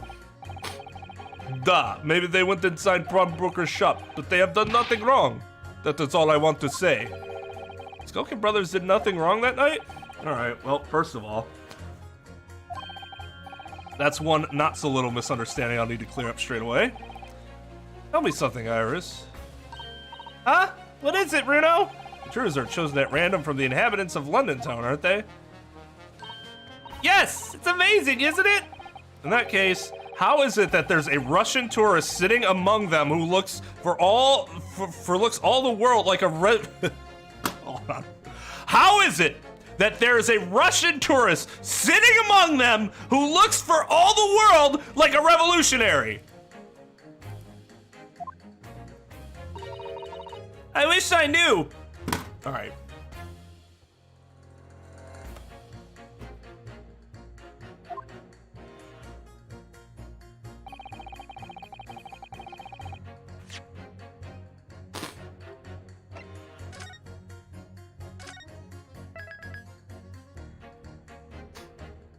I'm done. I'm done for the day. Wow, CJ, it's 2 letters, my man. Jesus fucking, are you kidding me? I just,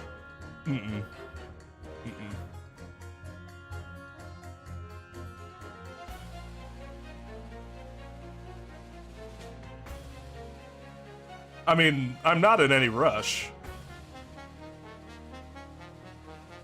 So I'm not really worried about that. We need an extra stream in March, then we need an extra stream in March. I know today we took a little bit longer than usual. I'm gonna cut the fruit conversation because there's just no point in having that in the VOD. It was so long.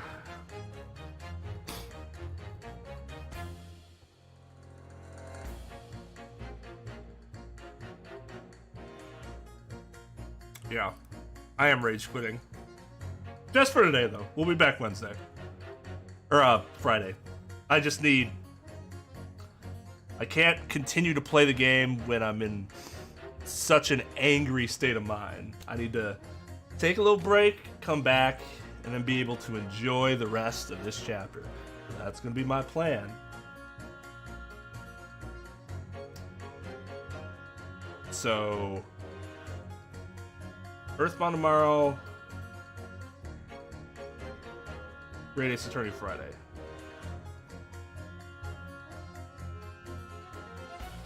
So, hope to see you guys Friday. And I'll see you guys next time. Stream is adjourned. Oh, we have that Benedict Cumberbatch charm. Excuse me. Yeah.